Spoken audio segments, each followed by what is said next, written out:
시청자 여러분, 인내의 한계가 어디까지라고 생각해 보신 적 있으신가요? 저는 한때 사랑이 모든 것을 해결할 수 있고 인내가 평화를 가져다 줄 것이라고 믿었던 아내이자 한 여성이었습니다. 하지만 저는 틀렸습니다. 운명의 그날 밤, 시끄러운 음악과 화려한 조명 속에서 제가 온 마음을 다해 사랑했던 남편이 직접 거짓의 장막을 찍고 저를 치욕의 나락으로 밀어넣었습니다. 그리고 바로 그 어두운 밤에 저는 저 자신만의 빛을 찾았습니다. 강남의 호화로운 저택을 울리는 시끄러운 음악 소리는 마치 수천 개의 바늘이 제 고막을 찌르는 듯 했습니다. 하지만 그것은 제 심장을 도려내는 고통에 비하면 아무것도 아니었습니다. 저는 남편 강지혁의 회사 창립 3주년 기념 파티가 열리고 있는 화려한 거실 한가운데 덩그러니 서 있었습니다. 제 주위에는 명품 정장을 차려입고 양주잔을 든 채 비싼 시가 연기를 내뿜는 남자들과 눈부신 드레스를 입고 집 한 채 값의 보석을 뽐내는 여자들이 있었습니다. 그들은 남편의 사업 파트너이자 상류층 친구들이었습니다. 소박한 비취색 실크 드레스를 입은 저는 마치 이방인처럼 제 집에서 희미한 장식품처럼 보였습니다. 저는 차갑게 식은 두 손을 꽉 쥐고 떨지 않으려 애썼습니다. 지혁은 그의 절친한 친구들인 민준, 현우와 함께 서 있었습니다. 세 사람은 술에 취해 얼굴이 벌개진 채 큰 소리로 웃고 떠들고 있었습니다. 그들은 제가 결코 어울릴 수 없었던 무리였습니다. 제게 그들은 성공한 사업가가 아니라 약한 먹잇감을 노리는 늑대무리였습니다. 저를 훑어보는 그들의 병적인 시선은 항상 저를 역겹게 했습니다. 자, 건배, 우리의 강 회장님을 위하여 3년 만에 이룬 이 사업, 이제 무시할 수 없는 세력이 되었어. 민준이 맥주배에 작은 눈을 가진 남자가 잔을 높이 들며 외쳤습니다. 지혁은 거만하게 웃었습니다. 그는 단숨에 술을 비우고는 제게 시선을 던졌습니다. 그 눈빛은 차가웠고 사랑은 조금도 없이 소유욕과 명령만이 담겨 있었습니다. 오늘 나의 성공은 내 아내의 공도 크다고 해야겠지? 그의 친구들이 의미심장하고 경멸적인 웃음을 터뜨렸습니다. 집안일 잘하는 공은 있겠지. 현우가 끼어들었습니다. 내 아내가 사업에 대해 뭘 알겠어. 근데 인정해야 할 건 내 아내 날이 갈수록 물이 오르는군, 지혁아. 민준이 맞장구 치며 그의 음흉한 눈으로 제 머리부터 발끝까지 훑었습니다. 맞아. 이렇게 예쁜데 집에만 두기엔 너무 아깝지. 회장님, 오늘 형제들을 위해 눈요기 좀 시켜주는 게 어때? 심장이 멎는 것 같았습니다. 또 무슨 짓을 꾸미고 있다는 것을 알았습니다. 이번이 처음이 아니었습니다. 저는 고개를 숙이고 못 들은 척하며 지혁이 거절해주기를 바랐습니다. 하지만 저는 너무 순진했습니다. 술 몇 잔에 남편은 다른 사람으로 변해버린 것 같았습니다. 그는 친구들의 병적인 제안을 즐기고 있었습니다. 그는 다른 사람, 특히 자신의 아내에게 절대적인 권력을 과시하는 느낌을 좋아했습니다. 그는 비틀거리며 제게 다가왔습니다. 그는 제 손을 세게 잡아 거실 중앙으로 끌고 나갔고 모든 시선이 집중되었습니다. 좋아. 오늘 기분이다. 너희들 눈 제대로 뜨게 해주지. 그는 제 귀에 대고 얼음처럼 차가운 목소리로 속삭였습니다. 자기야, 나 사랑해? 저는 떨면서 그의 눈을 똑바로 쳐다볼 수 없었습니다. 여보, 취했어요. 다들 보고 있잖아요. 내가 사랑하냐고 물었잖아. 그는 제 손목을 아플 정도로 세게 쥐며 으르렁거렸습니다. 저는 입안에서 작게 내라고 대답했습니다. 그는 야만적인 웃음을 터뜨렸습니다. 그럼 증명해봐. 우리랑 게임 하나 하자. 그냥 옷 벗고 우리를 위해 춤 한 곡 춰봐. 네가 그렇게 하면 네 아버지 회사를 위한 저 큰 계약서에 바로 사인해주지. 제 아버지는 중병을 앓고 계셨고 가족의 작은 회사는 파산 직전이었습니다. 지혁은 그것을 알고 있었습니다. 그것이 저의 가장 큰 약점이라는 것을 알고 있었습니다. 그는 우리 가족의 생존을 담보로 저급한 유흥거리를 만들고 있었습니다. 온몸이 굳어버렸습니다. 귀가 먹먹해지며 음악 소리는 들리지 않고 그의 친구들의 큰 웃음소리와 제 심장이 산산조각 나는 소리만 들렸습니다. 치욕, 이것은 극도의 치욕이었습니다. 저는 근처 소파에 앉아있는 시어머니 박 여사를 쳐다보았습니다. 그녀는 마치 재미있는 연극을 보는 것처럼 만족스러운 미소를 지으며 입꼬리를 올렸습니다. 지난 몇 년간 그녀는 저를 며느리로 대한 적이 없었습니다. 왜 못하겠어? 지역이 비꼬는 목소리로 도발했습니다. 아니면 내 사랑도 그저 가짜였나? 내 사랑이 계약서 한 장만도 못해? 그의 말은 수만 개의 바늘이 되어 제 자존심을 찔렀습니다. 눈물이 쏟아질 뻔했지만 안으로 삼켰습니다. 우는 것, 애원하는 것, 그것은 그들을 더 즐겁게 할 뿐이었습니다. 저는 충분히 견뎠습니다. 지난 5년간 저는 시어머니의 멸시와 남편의 병적인 장난을 묵묵히 견디는 그림자처럼 살았습니다. 저는 제 희생이 평화로운 가정을 가져다 줄 것이라고 생각했습니다. 하지만 아니었습니다. 저의 선량함과 연약함은 그들을 더욱 기고만장하게 만들었습니다. 오늘 밤 그가 저를 마지막 한계까지 밀어붙였습니다. 순간 제 안의 모든 두려움과 체념이 사라지고 대신 이상할 정도로 침착해졌습니다. 더 이상 잃을 것이 없는 사람의 평온함이었습니다. 저는 천천히 고개를 들어 지혁의 눈을 똑바로 쳐다보았습니다. 제 눈빛은 더 이상 두려움이 아닌 차가운 공허함이었습니다. 좋아요. 제 목소리가 낯설게 들렸습니다. 그 게임 할게요. 방 전체가 갑자기 쥐죽은 듯 조용해졌습니다. 지역조차도 저의 너무나 쉬운 동의에 약간 놀란 듯 했습니다. 그는 아마 제가 울고불고 애원할 것이라고 생각했을 겁니다. 그의 입가에 걸린 미소는 더욱 의기양양해졌습니다. 그래야 내 아내답지. 저는 더 이상 그를 보지 않았습니다. 숨죽여 지켜보는 군중을 향해 돌아섰습니다. 남자들의 눈은 탐욕과 병적인 욕망으로 제게 고정되어 있었습니다. 저는 깊은 숨을 들이쉬었습니다. 제가 입고 있던 얇은 크림색 트렌치 코트가 갑자기 무겁게 느껴졌습니다. 저는 천천히, 아주 천천히 양손을 들어 코트의 옷깃을 잡았습니다. 제 모든 움직임은 서두름 없이 차분하고 여유로웠습니다. 웃음소리는 완전히 멎었고 으스스할 정도로 감미로운 음악 소리만 남았습니다. 모두가 기다리고 있었습니다. 저의 치욕이 드러나기를. 저는 침착하게 겉옷을 벗었습니다. 코트는 부드럽게 어깨를 미끄러져 내려가 바닥에 떨어졌습니다. 그리고 그 방에 있던 모든 사람들, 제 남편, 시어머니, 그리고 그의 병적인 친구들까지 모두가 얼어붙었습니다. 남편의 의기양양한 미소는 사라졌고 민준의 손에 있던 와인 잔이 바닥에 떨어져 산산조각 났습니다. 소파에 앉아있던 박 여사도 벌떡 일어났고 눈을 크게 뜨고 자신이 보고 있는 것을 믿을 수 없다는 표정이었습니다. 방 전체는 절대적인 침묵에 잠겼습니다. 비명보다 더 무서운 침묵이었습니다. 시청자 여러분, 서연우가 무엇을 보여주었기에 모두가 그렇게 경악했는지 궁금하지 않으신가요? 그리고 오늘 밤 이후 그녀의 인생은 어떻게 새로운 장을 맞이하게 될까요? 답을 알고 싶고 연우가 정의를 되찾는 여정에 함께하고 싶으시다면 가족 이야기 채널 구독과 알림 설정을 잊지 마세요. 이 흥미진진한 이야기의 다음 편을 놓치지 마세요. 공간은 끈적하게 굳어버렸고 방금 전까지 감미롭게 들리던 음악은 이제 애절하고 슬프게만 들렸습니다.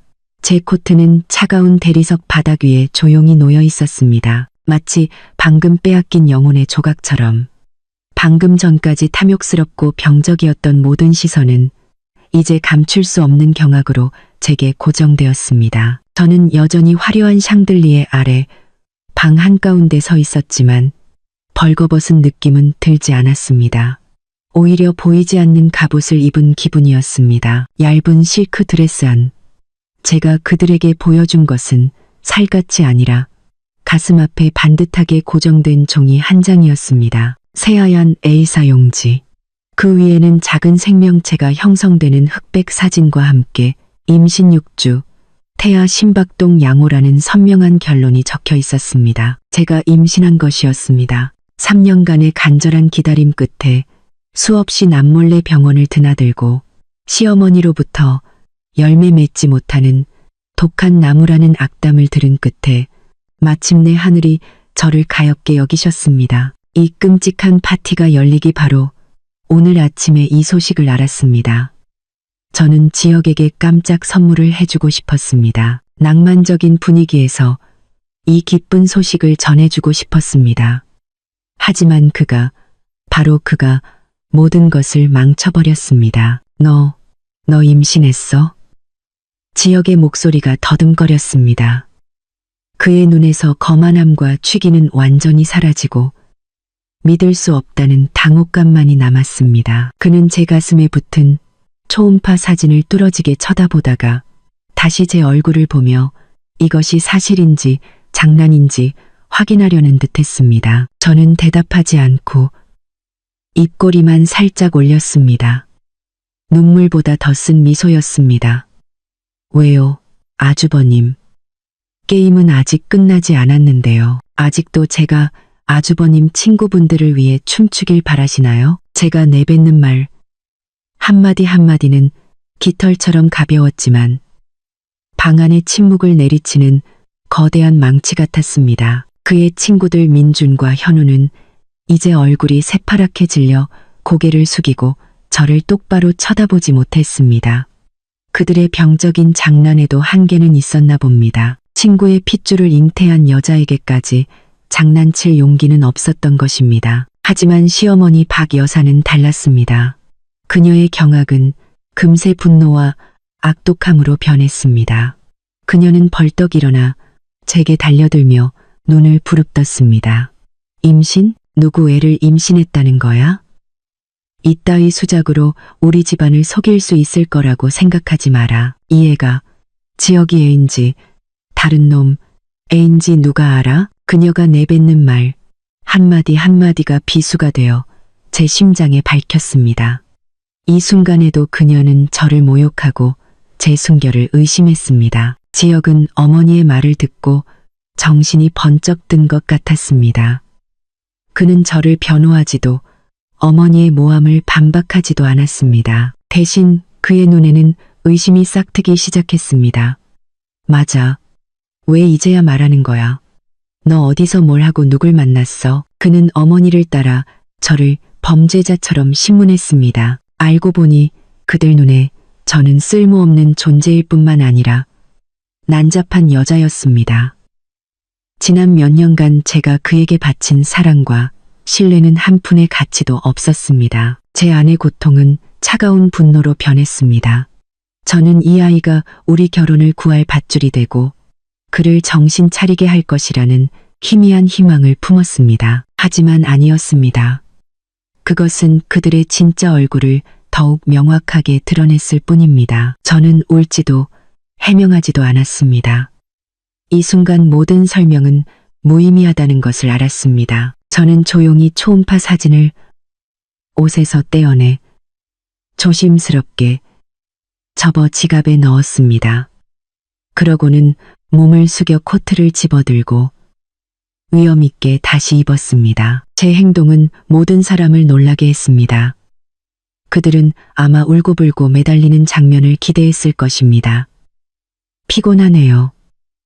당신들 파티는 당신들끼리 즐기세요. 저는 이상할 정도로 평온한 목소리로 말했습니다. 저는 계단을 향해 몸을 돌렸습니다. 뒤에는 얼어붙은 사람들과 의심과 수치심으로 뒤엉킨 혼란을 남겨두고 저는 대리석 계단을 한 걸음 한 걸음 올라갔습니다. 걸음을 옮길 때마다 제가 이 집에 처음 발을 들여놓았던 날들이 떠올랐습니다. 저는 옛날의 강지역을 기억했습니다. 가난하지만 야망에 가득 찼던 건축학도.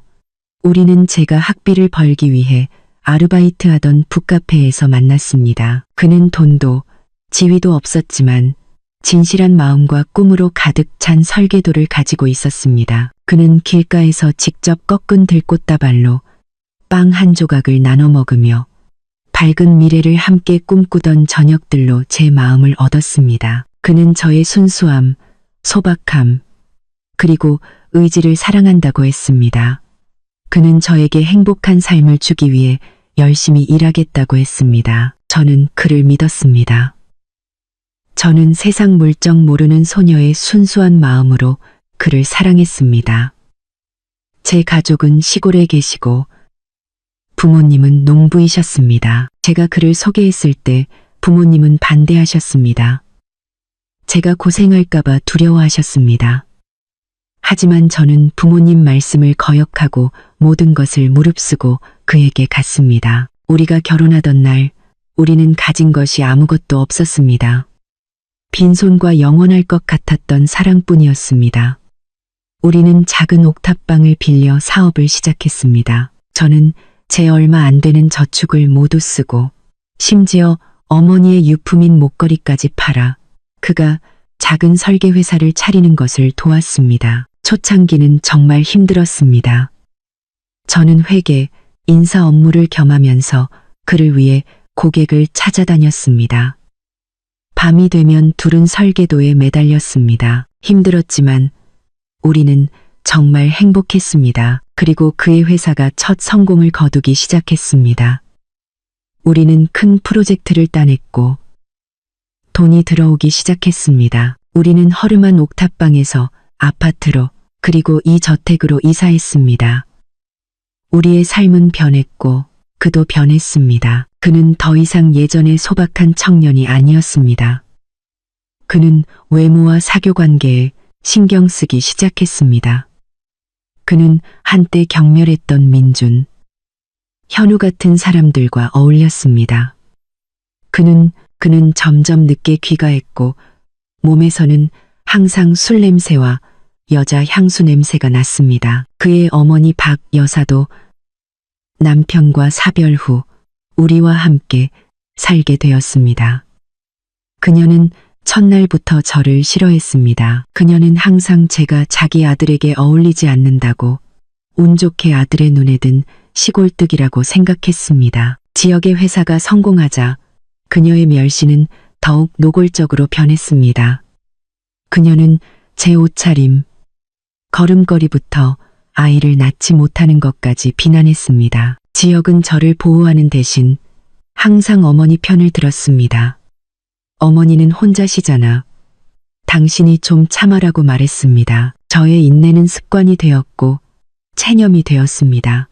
저는 가정이 평안하기만 하다면 제 모든 희생은 가치 있다고 스스로를 속였습니다. 저는 제 침묵이야기 점점 커지는 것을 방치하는 것임을 깨닫지 못했습니다. 2층의 마지막 발을 디딘 저는 멈춰 서서 거실을 내려다보았습니다. 파티는 끝났고 손님들은 어색한 분위기 속에서 머물고 싶지 않아 서둘러 떠났습니다. 그의 가족만이 모여서서 무언가 속삭이고 있었습니다. 저는 그들이 저와 제 뱃속의 아이에 대해 이야기하고 있다는 것을 알았습니다. 그녀는 새로운 함정을 파기 시작했습니다.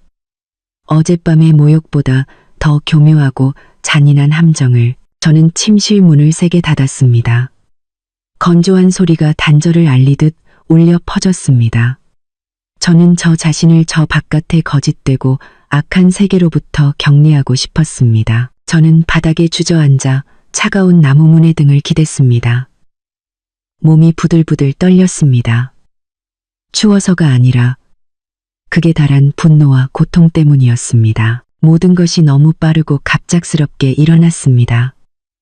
불과 몇 시간 전만 해도 저는 남편에게 기쁜 소식을 전해주길 손꼽아 기다리던 아내였습니다. 이제 저는 모욕당하고 모함받고 제가 가장 사랑했던 남자에게 의심받는 신세가 되었습니다. 제 뱃속의 아이는 사랑의 결실이자 가족을 묶어주는 끈이 되어야 했습니다. 하지만 이제 그들 눈에는 가시가 되었고 저를 계속 비난하고 괴롭히는 도구가 되었습니다. 저는 배를 감싸 안았습니다. 작은 생명체가 매일 자라나고 있는 곳. 눈물이 다시 흘러내렸습니다. 하지만 이번에는 나약함의 눈물이 아니라 증오의 눈물이었습니다. 아가야. 미안해. 엄마가 좋은 아빠, 온전한 가정을 주지 못했지만 엄마가 목숨을 걸고 너를 지켜줄게. 이 집에서 살았던 치욕스러운 날들의 기억이 어제 일처럼 생생하게 떠올랐습니다. 1년여 전 제가 실수로 박 여사가 가장 아끼는 크리스털 잔을 깼을 때의 일이 기억났습니다. 저는 거실에서 3시간 동안 무릎을 꿇고 반성해야 했습니다. 지혁이 퇴근해서 무릎이 붓고 얼굴이 눈물범벅이 된 저를 보았습니다. 저는 그가 저를 일으켜 세워주고 공정한 말을 해줄 것이라고 생각했습니다. 하지만 아니었습니다. 그는 저를 힐끗 쳐다보고는 차갑게 말했습니다. 잘못했으면 벌을 받아야지. 평생 기억하도록 무릎 꿇어. 다음부터는 그렇게 덤벙대지 마. 그날 밤 제가 지친 몸을 이끌고 방에 들어갔을 때 그는 태연하게 잠자리를 요구했습니다. 그것이 잘못을 속죄하는 방법이라고 했습니다. 저는 이를 악물고 견뎠습니다. 제 자신이 영혼 없는 인형처럼 느껴졌습니다. 그리고 6개월 전 제 생일도 기억났습니다. 최근 몇 년간 처음으로 지혁이 저녁 식사를 하자고 했습니다. 저는 얼마나 기뻤는지 예쁘게 차려입었습니다. 이것이 새로운 시작이 되기를. 그가 아직 저에게 관심이 있다는 희망을 품었습니다. 하지만 식당에 도착해서야 그것이 그와 친구들의 사교 모임이라는 것을 깨달았습니다. 저녁 내내 그는 사업 이야기만 하고 파트너들과 건배하며 저를 테이블 구석에 혼자 내버려 두었습니다. 파티가 끝나고 그는 만취했습니다. 저는 혼자 그를 차까지 부축해야 했습니다. 돌아오는 길에 제가 길을 잘못 들었다는 이유로 그는 화를 내며 저에게 심한 욕설을 퍼부었습니다. 그는 한강대교 한가운데 차를 세우고 저를 차에서 밀어낸 뒤 엑셀을 밟고 떠나버렸습니다. 차가운 밤에 저를 혼자 남겨두고 저는 거의 5km를 걸어서야 택시를 잡을 수 있었습니다. 집에 도착했을 때 그는 죽은 듯이 자고 있었습니다. 다음 날 아침 그는 어젯밤 일을 전혀 기억하지 못했습니다. 그는 왜 옷도 갈아입히지 않고 재웠냐며 투덜거릴 뿐이었습니다. 그 고통스러운 기억의 조각들이 제 심장을 파고들며 제 자신의 어리석음과 맹목을 상기시켰습니다. 왜 그렇게 오랫동안 견딜 수 있었을까? 왜 이미 오래전에 죽어버린 사랑에 계속 매달렸을까? 아마도 너무 외로웠기 때문일 겁니다. 부모님은 시골에 계시고 건강이 좋지 않아 걱정 끼쳐드리고 싶지 않았습니다. 저는 친구도 많지 않았습니다. 제 모든 시간과 마음을 지혁과 이 가족에게 쏟았기 때문입니다. 저는 스스로를 고립시키고 황금 세장 안에 가두고 그것이 행복이라고 착각했습니다. 하지만 오늘 밤 그 세장은 부서졌습니다. 세장 안의 새는 죽지 않고 다시 날개를 되찾았습니다. 고통스러운 진실 하나가 머릿속을 스쳤습니다. 어젯밤 파티 전에 제가 방에서 옷을 준비하고 있을 때 우연히 지혁이 민준과 통화하는 것을 들었습니다. 방문이 꽉 닫히지 않아 몇 마디밖에 듣지 못했지만 등골이 오싹해지기에는 충분했습니다. 걱정 마. 오늘 밤 재밌는 쇼가 있을 거야. 내 아내가 요즘 고집이 세져서 분수를 알게 해줘야겠어. 무슨 쇼인데? 들어보자. 늘 하던 거지. 모든 사람 앞에서 평생 기억에 남을 교훈을 줄 거야. 오늘 밤 이후로 감히 고개 들고 다닐 수 있는지 보자고. 그때 저는 제 귀를 의심했습니다. 제가 잘못 들었을 거라고, 그가 그렇게 잔인할 리 없다고 스스로를 위안했습니다. 하지만 파티에서 일어난 일이 모든 것을 증명했습니다. 제가 겪은 모욕은 술김에 저지른 충동적인 행동이 아니었습니다. 그것은 미리 계획된 것이었습니다. 그는 저를 모욕하고 자신의 권력을 과시하기 위해 일부러 그랬습니다. 그는 저를 순종적인 개로 그저 복종만 하는 존재로 만들고 싶었던 것입니다. 그의 악랄함과 무자비함은 인간의 한계를 넘어섰습니다. 방문에서 갑자기 가벼운 노크 소리가 들렸고 지역의 목소리가 밖에서 들려왔습니다. 더 이상 취기가 아닌 계산적인 목소리였습니다. 연우야, 문 좀 열어봐. 할 말이 있어. 저는 깊은 숨을 들이쉬고 서둘러 눈물을 닦았습니다. 연극은 아직 끝나지 않았습니다. 저는 일어나 문을 열었습니다. 저는 일어나 문을 열었습니다. 지역이 들어왔고 박 여사가 뒤따랐습니다. 지역의 얼굴에는 더 이상 분노가 없었고 대신 피곤함과 거짓된 후회가 가득했습니다. 박 여사는 팔짱을 낀 채 얼음장처럼 차가운 표정이었습니다. 그가 다가와 제 손을 잡으려 했지만 저는 한 걸음 물러섰습니다. 미안해. 그가 낮은 목소리로 말했습니다. 아까는 내가 너무 취해서 무슨 말을 하고 무슨 짓을 했는지 모르겠어. 용서해 줄 수 있겠어. 박 여사가 헛기침을 하며 끼어들었습니다. 사과했으면 됐지. 별일도 아니잖니. 남자가 술 취해서 말 몇 마디, 행동 몇 가지 과격하게 하는 건 흔한 일이야. 아내라면 남편을 이해해줘야지. 저는 그 모자를 보았습니다. 한 명은 죄인 역할을, 다른 한 명은 판사 역할을 하고 있었습니다. 완벽한 연극이었습니다. 저는 아무 말 없이 그들을 조용히 쳐다보았습니다. 제 침묵의 지역은 약간 당황했습니다. 그는 다가와 더욱 간절한 목소리로 말했습니다. 연우야, 화 풀고 임신 중인데 아이한테 안 좋아. 내 잘못이야. 전부 내 잘못이야. 이제 다시는 안 그럴게. 약속해, 약속. 그의 약속은 이제 얼마나 값싼 것인가. 하지만 저는 계속 연기해야 한다는 것을 알았습니다. 저는 천천히 고개를 들었고 눈에는 눈물이 고여 있었습니다. 정말 약속하는 거죠? 우리 엄마와 아이에게 잘해주고 다시는 억울한 일 겪게 하지 않겠다고 맹세해요. 그는 하늘을 향해 손을 들고 맹세했습니다.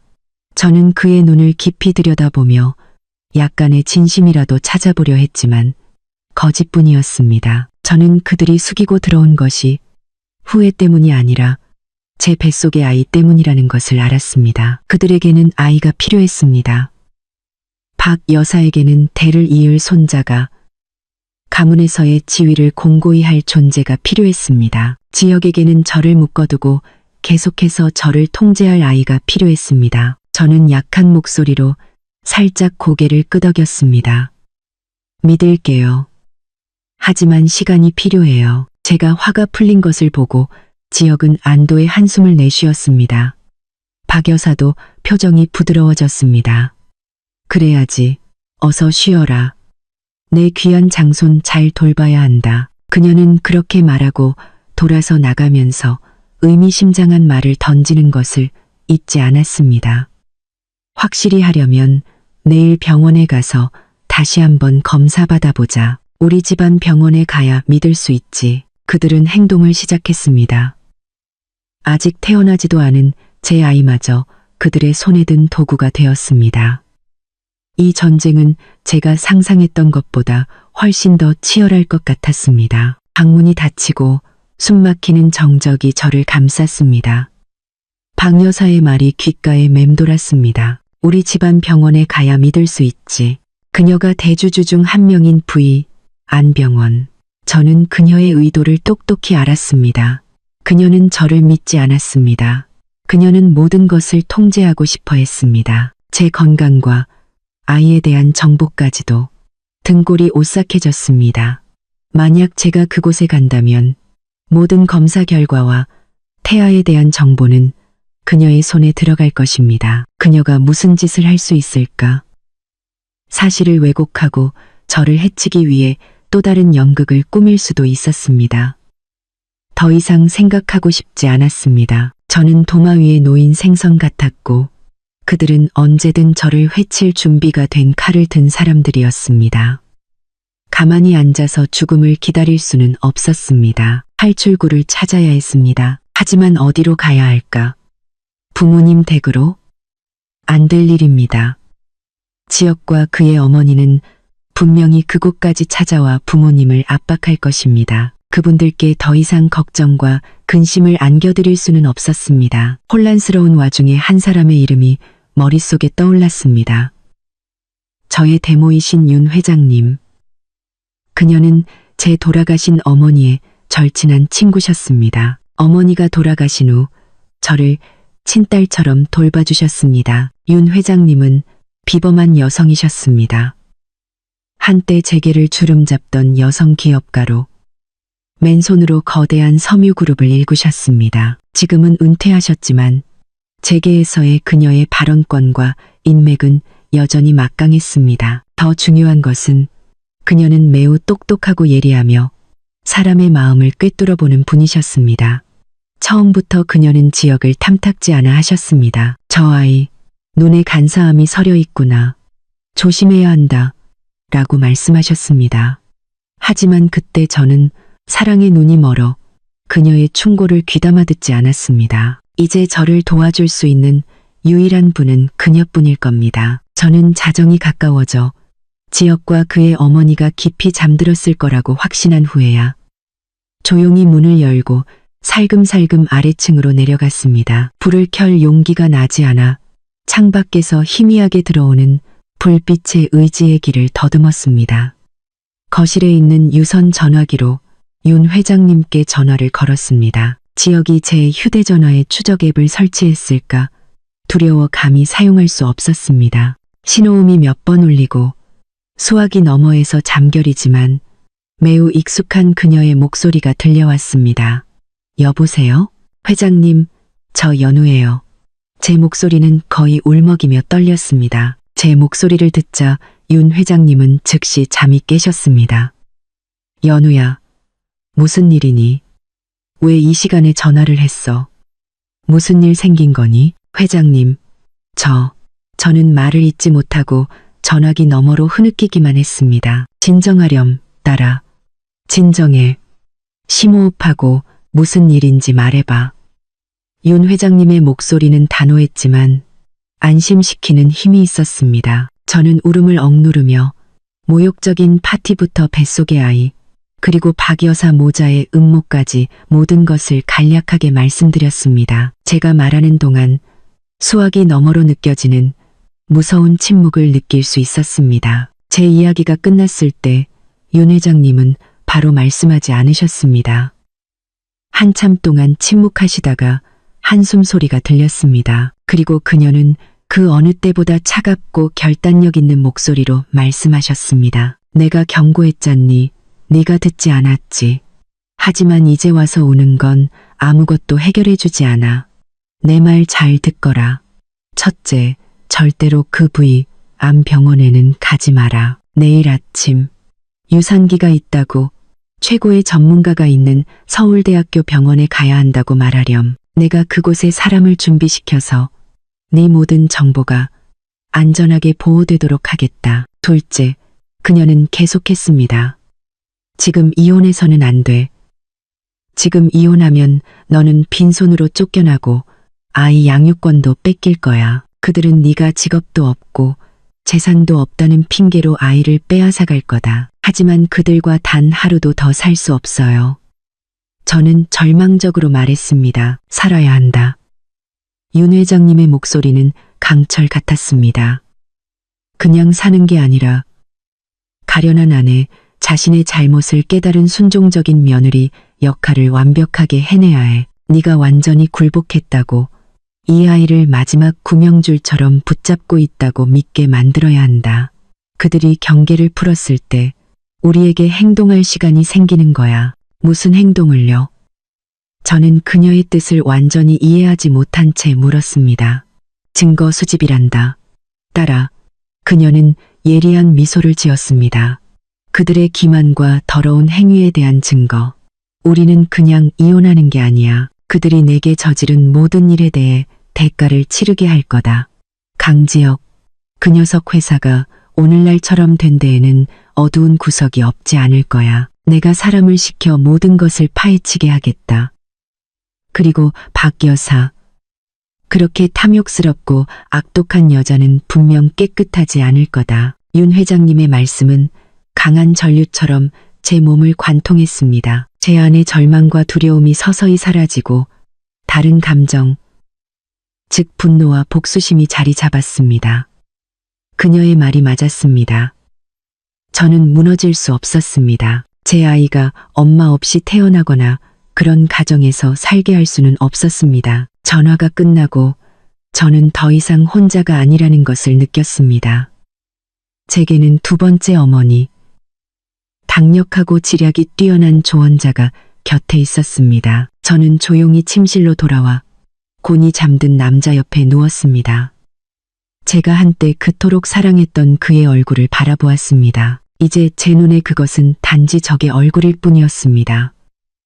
이 연극, 제가 당신과 함께 하겠지만 시나리오를 쓰고 결말을 결정하는 사람은 더 이상 당신이 아닐 겁니다. 다음 날 아침, 저는 머릿속에 명확한 계획을 가지고 일어났습니다.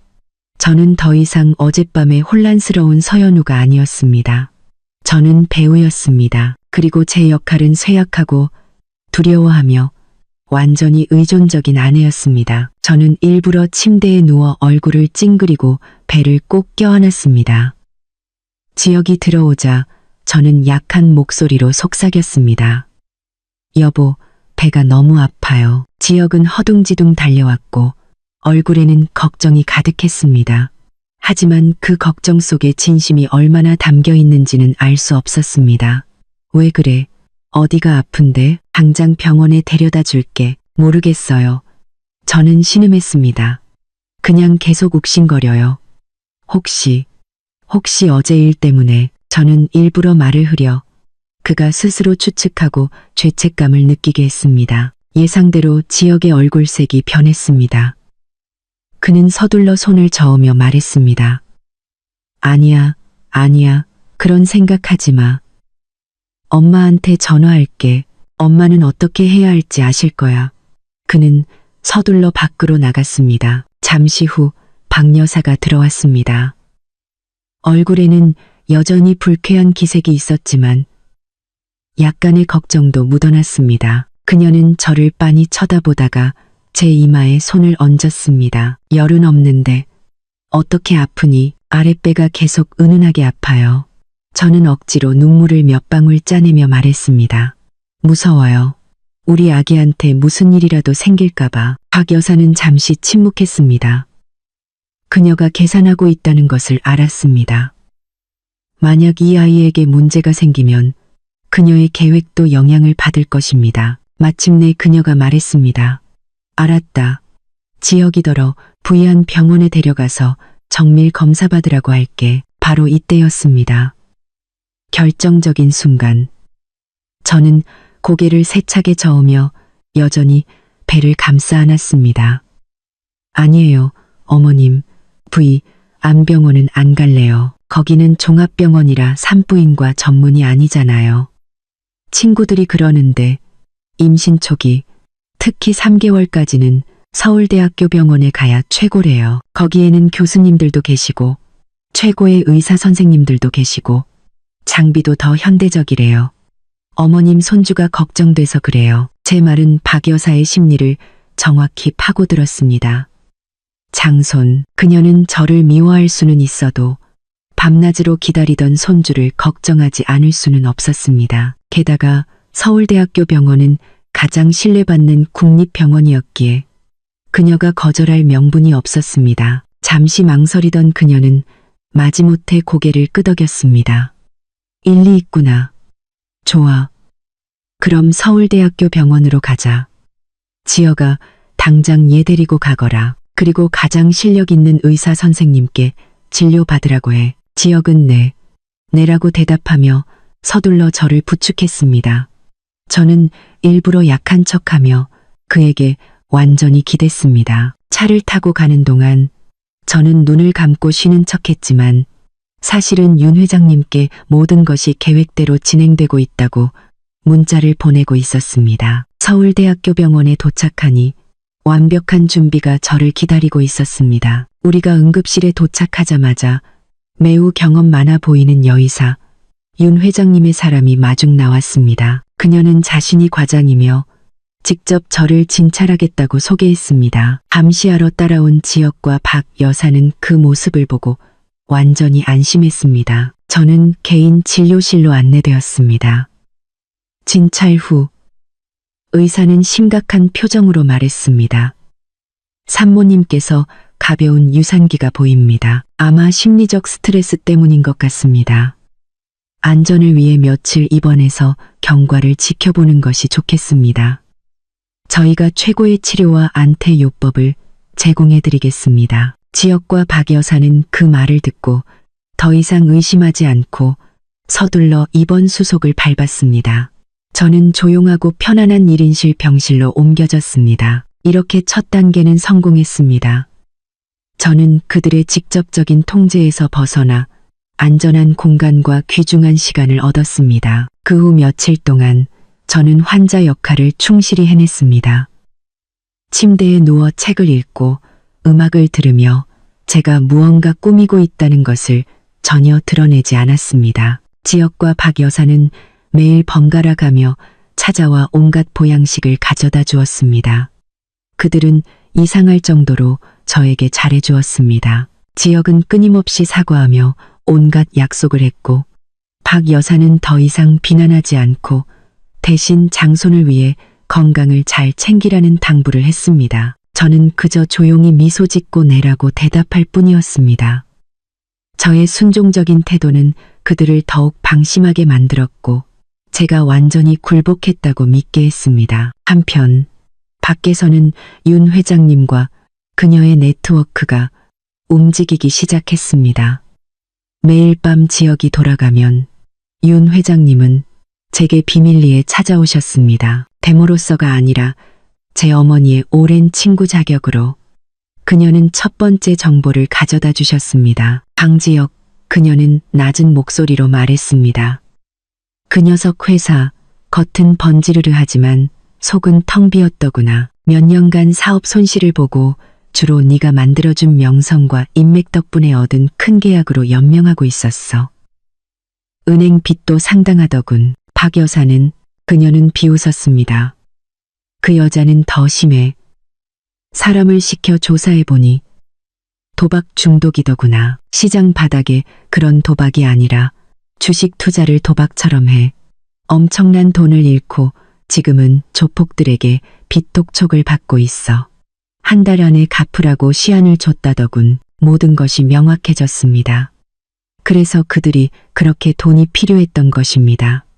그래서 그들이 제 아버지 회사를 노렸던 것입니다. 그래서 박 여사가 그렇게 아들 손주를 간절히 원했던 것입니다. 그녀는 지역을 묶어둘 상속인이 필요했고 지역이 자신의 빚을 갚게 만들어야 했습니다. 그들은 단지 악독한 사람들이 아니라 막다른 길에 몰린 짐승들이었고 살아남기 위해 무슨 짓이든 할 준비가 되어 있었습니다. 그럼 이제 어떻게 해야 하죠? 회장님. 저는 걱정스러운 목소리로 물었습니다. 윤 회장님은 제 손을 가볍게 두드리셨습니다. 그녀의 눈빛은 예리하게 빛났습니다. 아직 서두를 때가 아니야. 그들이 곧 목적을 달성할 거라고 생각하게도 너는 여기서 편안히 안정을 취하렴. 지금 네가 할 일은 절대적으로 안전하게 지내는 거야. 바깥 일은 모두 내가 알아서 하겠다. 독사는 스스로 함정으로 머리를 들이밀 때 잡아야 하는 법이란다. 저는 그녀를 보며 절대적인 안도감과 신뢰감을 느꼈습니다. 저는 더 큰 함정, 더 끔찍한 폭풍이 준비되고 있다는 것을 알았습니다. 그리고 이번에 폭풍의 중심에 휘말릴 사람은 제가 아닐 것입니다. 병원에서 일주일이 지나는 동안 저는 건강을 회복했습니다. 태아도 안정되었습니다. 저는 대부분의 시간을 책을 읽고 경영과 금융에 대해 공부하며 보냈습니다.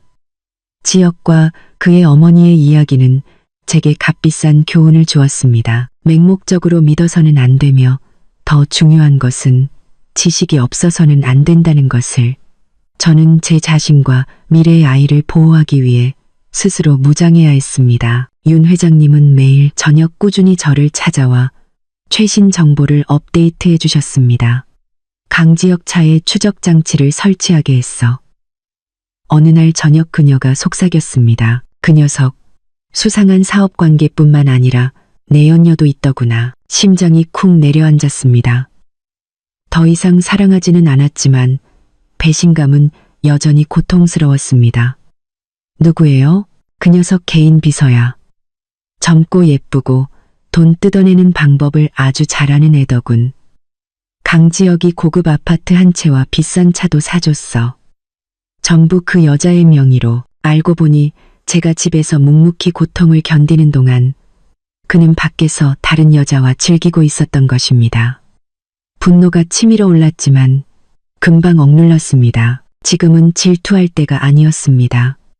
모든 정보는 이 게임의 말이었습니다. 증거는 있으세요? 물론이지. 윤 회장님이 미소 지었습니다. 걔네들이 호텔 드나드는 영상, 강지혁이 몰래 그 애한테 돈 보낸 은행 계좌 내역 전부 다 가지고 있어. 하지만 아직은 사용하지 않을 거야. 비장의 카드는 가장 결정적인 순간에 꺼내야 하는 법이란다. 저는 고개를 끄덕이며 그녀의 계획을 전적으로 신뢰했습니다. 정확히 일주일 후 의사는 제가 퇴원할 만큼 건강해졌다고 알렸습니다. 지혁과 박 여사는 기쁜 얼굴로 저를 데리러 왔습니다. 그들은 제가 완전히 회복했고 이제 자신들의 장난을 계속할 준비가 된 먹잇감이라고 생각했습니다. 짐을 챙길 때 저는 일부러 베개 밑에 작은 노트를 두고 왔습니다. 병원에 있는 동안 쓰기 시작한 일기장이었습니다. 그 안에는 두려운 감정, 남편과 시어머니를 번거롭게 한 것에 대한 자책의 말을 적었습니다. 제가 잘못했다는 것을 깨달았고 이제부터 좋은 아내, 좋은 며느리가 되기 위해 노력할 것이라고 썼습니다. 저는 의심 많은 박 여사가 그것을 그냥 지나치지 않을 것이라고 확신했습니다. 아니나 다를까 그날 저녁 제가 욕실에 있을 때 박 여사가 제 방에 몰래 들어왔습니다. 문틈으로 보니 그녀가 제 일기장을 펴서 읽고 있었고 입가에는 만족스러운 미소가 번졌습니다. 그녀는 제가 완전히 길들여졌다고 믿었습니다. 제 연극은 절반 성공했습니다. 그 후 며칠 동안 저는 정말 다른 사람처럼 살았습니다. 더 이상 침묵하며 참지 않고 주도적으로 순종했습니다. 아침 일찍 일어나 온 가족을 위해 푸짐한 아침 식사를 준비했습니다. 박 여사를 위해 가장 비싼 보약을 사다 드리며 건강을 챙기시라고 말했습니다. 심지어 지역의 일에 대해 먼저 묻고 남편의 사업에 관심이 있는 척하며 어리석은 조언을 건네기도 했습니다. 저의 180도 바뀐 태도에 지역과 박 여사는 처음에는 약간 의심했지만 곧 아이 때문에 제가 변했고 가족을 더 생각하게 되었다고 믿었습니다. 특히 저는 지역의 일에 과도하게 관심을 보이기 시작했습니다. 저는 종종 점심시간에 회사로 도시락을 가져다 주었습니다. 물론 제 목적은 남편을 챙기는 것이 아니었습니다. 오랜만에 회사에 가보니 놀라지 않을 수 없었습니다. 지역의 회사는 훨씬 더 커져 있었습니다. 직원들이 분주하게 오갔고 모든 것이 매우 전문적으로 보였습니다. 하지만 저는 그 화려한 껍데기 뒤에 벌레들이 파먹고 있다는 것을 알았습니다. 저는 도시락을 가져다 주었지만 제 눈은 주변을 살피는 데 집중했습니다. 직원들, 특히 회계팀과 친해졌습니다. 저는 제 온화하고 가련한 외모를 이용해 그들의 호감을 샀습니다. 집에서 심심하고 남편 일에 대해 아무것도 몰라 자신이 너무 무능하게 느껴진다고 한탄했습니다. 그러던 중 저는 회사의 김 부장님, 즉 회계팀장과 친해지게 되었습니다.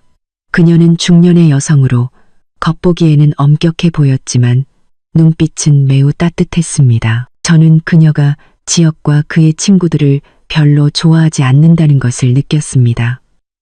저는 더 정교한 계획을 시작했습니다.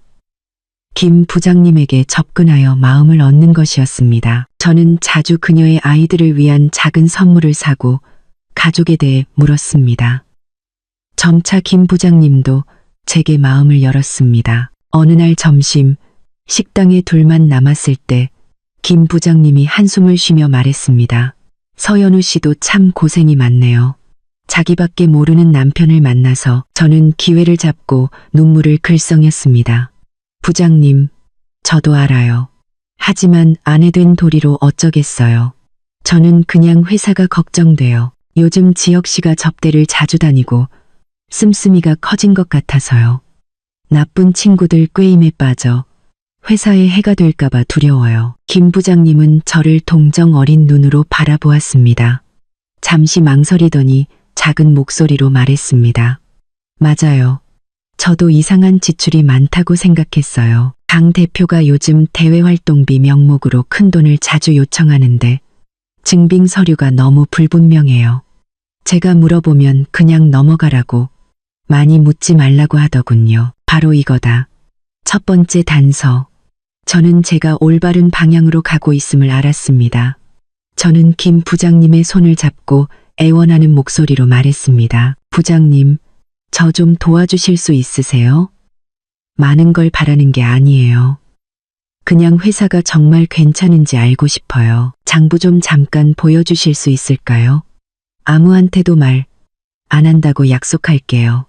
그냥 남편의 피땀 어린 노력을 지키고 싶을 뿐이에요. 김 부장님은 저를 보며 망설이는 기색이 역력했습니다.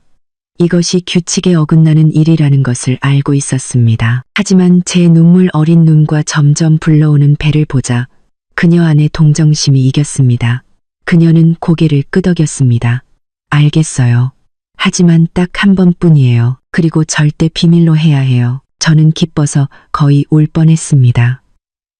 저는 그날 김 부장님의 결정이 저를 도울 뿐만 아니라 훗날 그녀 자신을 구하게 될 것이라는 사실을 몰랐습니다. 강지혁 회사의 첫 번째 비밀의 문이 열렸고 저는 그 뒤에 거짓과 범죄의 미로가 있다는 것을 알았습니다. 기회는 금요일 오후에 찾아왔습니다. 지역과 대부분의 직원이 주말을 준비하기 위해 일찍 퇴근했을 때였습니다. 저는 종종 야근하는 김 부장님에게 저녁 식사를 가져다 준다는 핑계를 댔습니다. 텅 빈 회계 사무실, 희미한 노란 불빛 아래 김 부장님은 문을 잠그고 자신의 컴퓨터를 켰습니다. 30분밖에 없어요. 그녀는 여전히 약간 걱정스러운 목소리로 말했습니다. 제가 밖에서 망을 볼게요. 저는 고개를 끄덕였습니다. 심장이 쿵쾅거렸습니다. 저는 그녀의 의자에 앉았고 마우스를 잡은 손이 약간 떨렸습니다. 제 앞에는 강지혁 회사의 전체 재무 세계가 펼쳐져 있었습니다.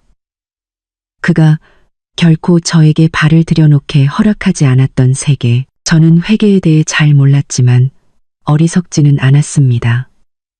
윤 회장님이 고용한 금융 전문가의 원격 지시에 따라 저는 무엇을 찾아야 하는지 알았습니다. 저는 접대비, 마케팅 비용, 컨설팅 비용 항목에 집중했습니다.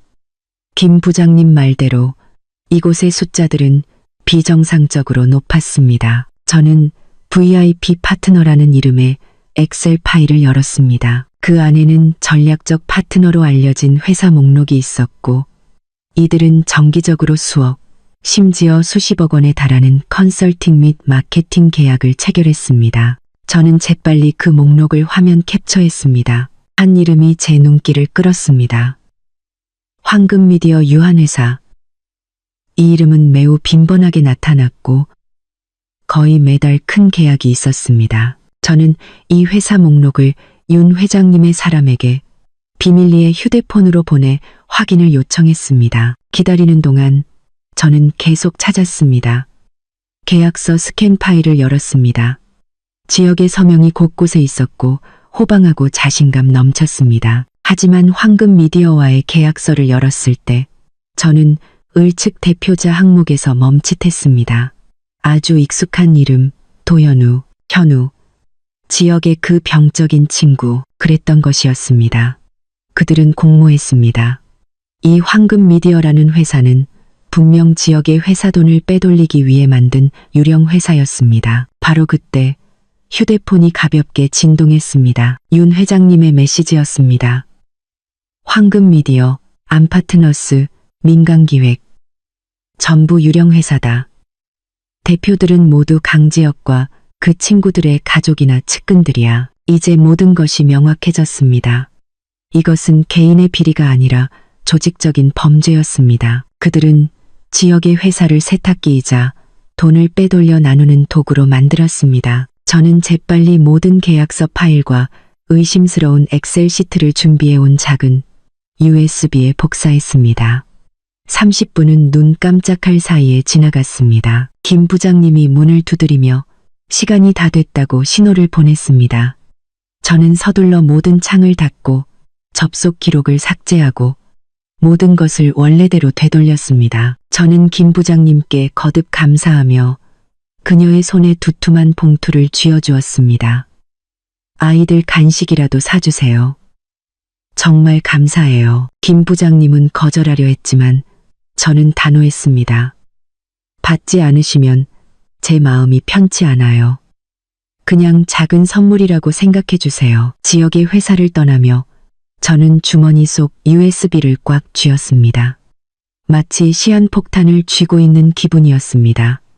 이 폭탄이 터지면 모든 것을 날려버릴 것입니다. 하지만 저는 이 증거들만으로는 부족하다는 것을 알았습니다. 이것들은 지역이 부정하게 사업을 했다는 것을 증명할 수는 있지만 법정에서 그를 완전히 무너뜨리기에는 충분하지 않았습니다. 특히 양육권 다툼에서 저는 더 강력한 것, 치명적인 한 방이 필요했습니다. 그리고 저는 다음 단서가 바로 시어머니 박 여사에게서 나올 줄은 꿈에도 몰랐습니다. 지역의 불법적인 사업 행위에 대한 증거를 손에 넣은 후에도 저는 계속해서 제 역할을 연기했습니다. 하지만 내면의 증오와 경멸은 거짓 미소를 짓는 것을 점점 더 어렵게 만들었습니다.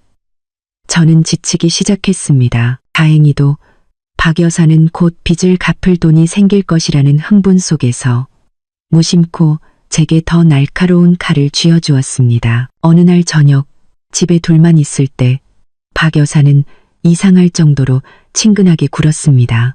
그녀는 저를 소파에 앉히고 낡은 사진 앨범을 꺼냈습니다. 연우야, 이리 와서 이것 좀 보렴. 그녀는 페이지를 넘기며 지역의 어린 시절 사진들을 자랑했습니다. 보렴. 우리 지역이는 어릴 때부터 이렇게 잘생겼어. 커서는 얼마나 많은 부잣집 딸들이 따라다녔는데 걔는 싫다 하고 너만 선택했잖니. 저는 억지 미소를 지었습니다. 저는 그녀가 제 환심을 사려 하고 나중에 저를 조종하기 쉽게 행복한 가족 이미지를 만들려 한다는 것을 알았습니다. 마지막 페이지에 이르렀을 때 그녀는 약간 빛바랜 사진 한 장에서 멈췄습니다. 사진 속에는 박 여사와 매우 닮은 젊고 아름다운 여인이 있었습니다. 이분은 누구세요? 어머님? 제가 호기심에 물었습니다. 박 여사의 눈에 복잡한 빛이 스쳤습니다. 자부심과 약간의 씁쓸함이 섞여 있었습니다. 지역이 이모란다. 내 동생이지.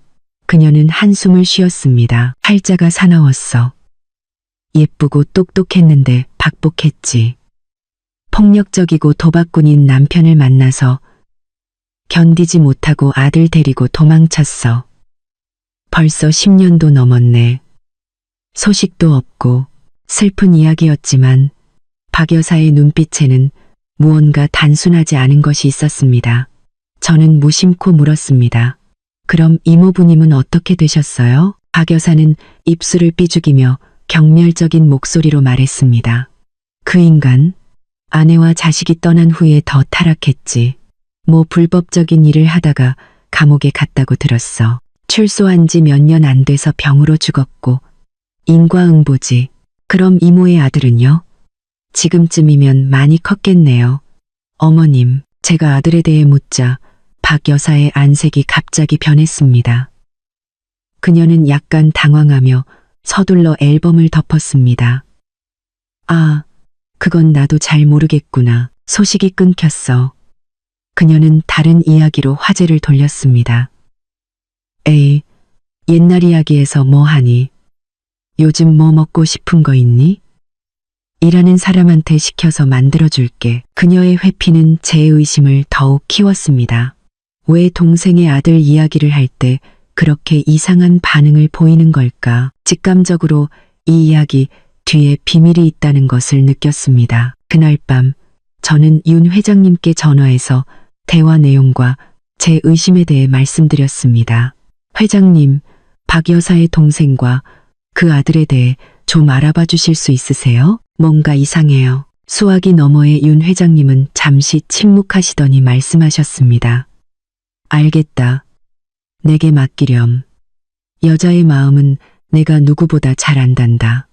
불과 며칠 후 윤 회장님께서 다시 전화하셨습니다. 그녀의 목소리는 평소의 침착함이 아닌 분노로 가득 차 있었습니다. 연우야, 단단히 앉아 듣거라. 지금부터 내가 할 이야기는 널 충격에 빠뜨릴 수도 있어. 네? 무슨 일이세요? 박 여사의 동생. 윤 회장님의 목소리가 굳어졌습니다. 남편의 폭력 때문에 도망친 게 아니었어. 죽었단다. 15년 전 교통사고로. 네?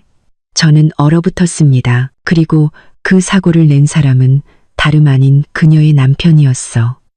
하지만 그 사건은 이상하게도 묻혀버렸지.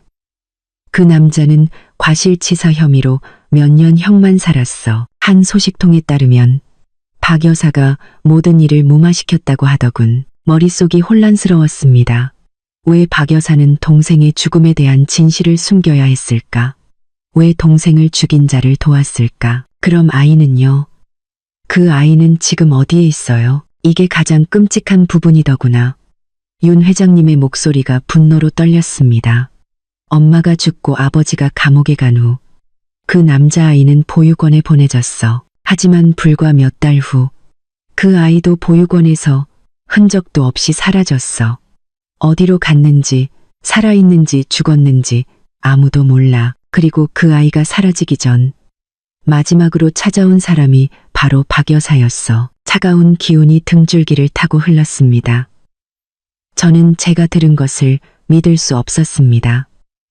끔찍한 음모, 천인국노할 범죄가 서서히 드러나고 있었습니다. 지난 몇 년간 함께 살아온 시어머니 박 여사는 단지 탐욕스럽고 악독한 사람이 아니라 살인자이자 인간의 탈을 쓴 악마일 수 있었습니다. 그녀는 동생을 죽이고 조카를 없앴습니다. 무엇을 위해서? 돈 때문에. 동생이 남긴 재산 때문에. 그 질문이 제 머릿속을 맴돌았습니다. 오직 그녀 자신만이 대답할 수 있는 질문이었습니다. 박 여사의 과거에 대한 진실은 제 마음속에서 폭탄처럼 터져 황량함과 극도의 공포만을 남겼습니다. 저는 이 저택을 매일 드나들고 여전히 웃고 말하며 저를 훈계하는 그 여자를 보며 소름이 끼쳤습니다. 부유한 사모님이라는 고상한 껍데기 아래에는 악마의 영혼과 피 묻은 손이 있었습니다. 저는 평정을 유지하며 제 역할을 계속했습니다.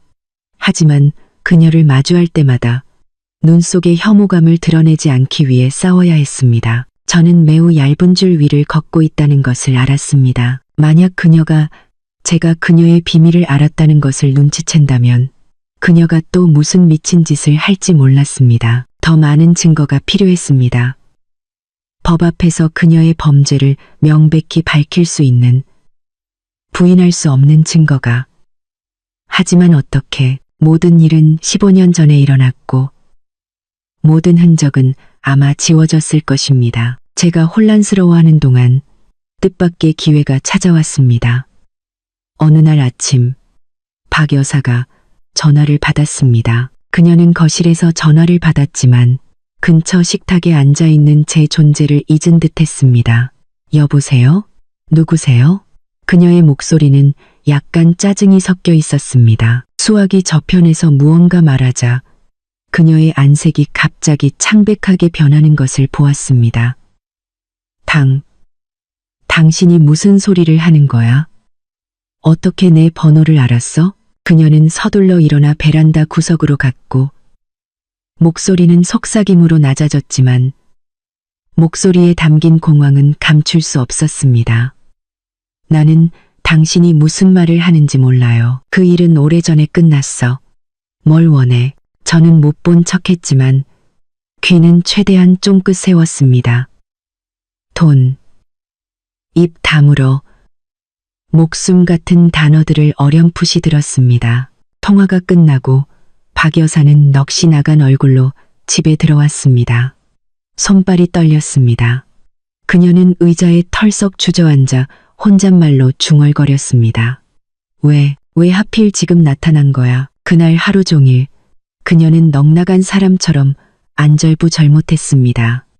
그날 밤 그녀는 지역을 개인 서재로 불러 문을 굳게 닫았습니다. 그들이 무슨 말을 하는지는 듣지 못했지만 지역이 나왔을 때 그의 얼굴도 그에 못지않게 긴장되어 있었습니다. 그는 곧장 바로 가서 독한 술 한 잔을 따라 단숨에 마셨습니다. 저는 큰 병고가 생겼다는 것을, 박 여사의 옛 비밀과 관련된 병고가 생겼다는 것을 알았습니다. 과거에 누군가가 돌아와 그녀를 협박하고 있었습니다. 저는 즉시 윤 회장님께 알렸습니다. 윤 회장님은 매우 신속하게 움직였습니다. 그녀는 사람을 시켜 박 여사의 모든 움직임을 감시했습니다. 그리고 불과 이틀 후 윤 회장님께서 제게 전화하셨습니다. 연우야, 그 여자가 곧 움직일 거야. 방금 현금 5억 원이라는 거액을 인출했어. 오늘 밤 9시 은평구의 낡은 가든 카페에서 한 남자와 만나기로 약속했더구나. 이게 우리의 기회다. 심장이 빠르게 뛰었습니다. 그럼 어떻게 해야 하죠? 이미 그곳에 카메라와 녹음기를 설치해뒀어. 하지만 네가 안전한 곳에서 지켜봐야 한다. 직접 눈으로 봐야만 믿을 수 있는 일도 있는 법이니까. 그날 밤 저는 지역에게 두통이 있어 일찍 자고 싶다고 거짓말을 했습니다. 그가 친구들과 외출한 것을 확인한 후 저는 조용히 집을 나섰습니다. 윤 회장님의 차가 이미 기다리고 있었습니다. 차는 저를 약속된 카페 근처로 데려갔습니다. 윤 회장님의 사람들은 손님으로 위장하여 곳곳에 흩어져 앉아 있었습니다. 저는 다른 차로 안내되었고 그곳은 숨겨져 있었지만 숨겨진 카메라와 연결된 작은 화면을 통해 전체 상황을 선명하게 볼 수 있었습니다. 정확히 9시 박 여사가 도착했습니다. 그녀는 검은 옷을 입고 모자와 선글라스를 착용했으며 범죄자처럼 몰래 움직였습니다. 그녀는 가장 어두운 구석의 테이블을 선택했습니다. 몇 분 후 60대쯤 되어 보이는 마르고 초췌한 남자가 다가왔습니다. 그의 얼굴에는 세상 풍파의 주름이 깊게 새겨져 있었고 뺨에는 긴 흉터가 있었습니다. 시간 맞춰 왔군. 남자가 쉬어 잠긴 목소리로 말했습니다. 돈은 받고 꺼져. 내 눈앞에서 사라져. 박 여사가 떨면서 가방 하나를 그에게 밀었습니다.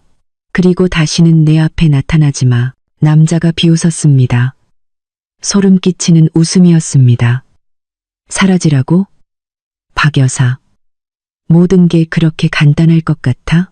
이 5억은 내가 15년 동안 입 다문 이자일 뿐이야. 당신은 나한테 빚이 많아. 당신 너무하잖아. 우리 약속은 이게 아니었어. 약속? 남자가 더 크게 웃었습니다. 우리 약속은 내가 당신 대신 감옥에 가서 모든 죄를 뒤집어 쓰는 거였지. 그 대가로 당신은 내 아들을 공부시켜 사람 만들어주기로 했고. 근데 당신이 뭘 했지? 당신이 그 애를 없애버렸잖아. 내 유일한 핏줄을 버렸어.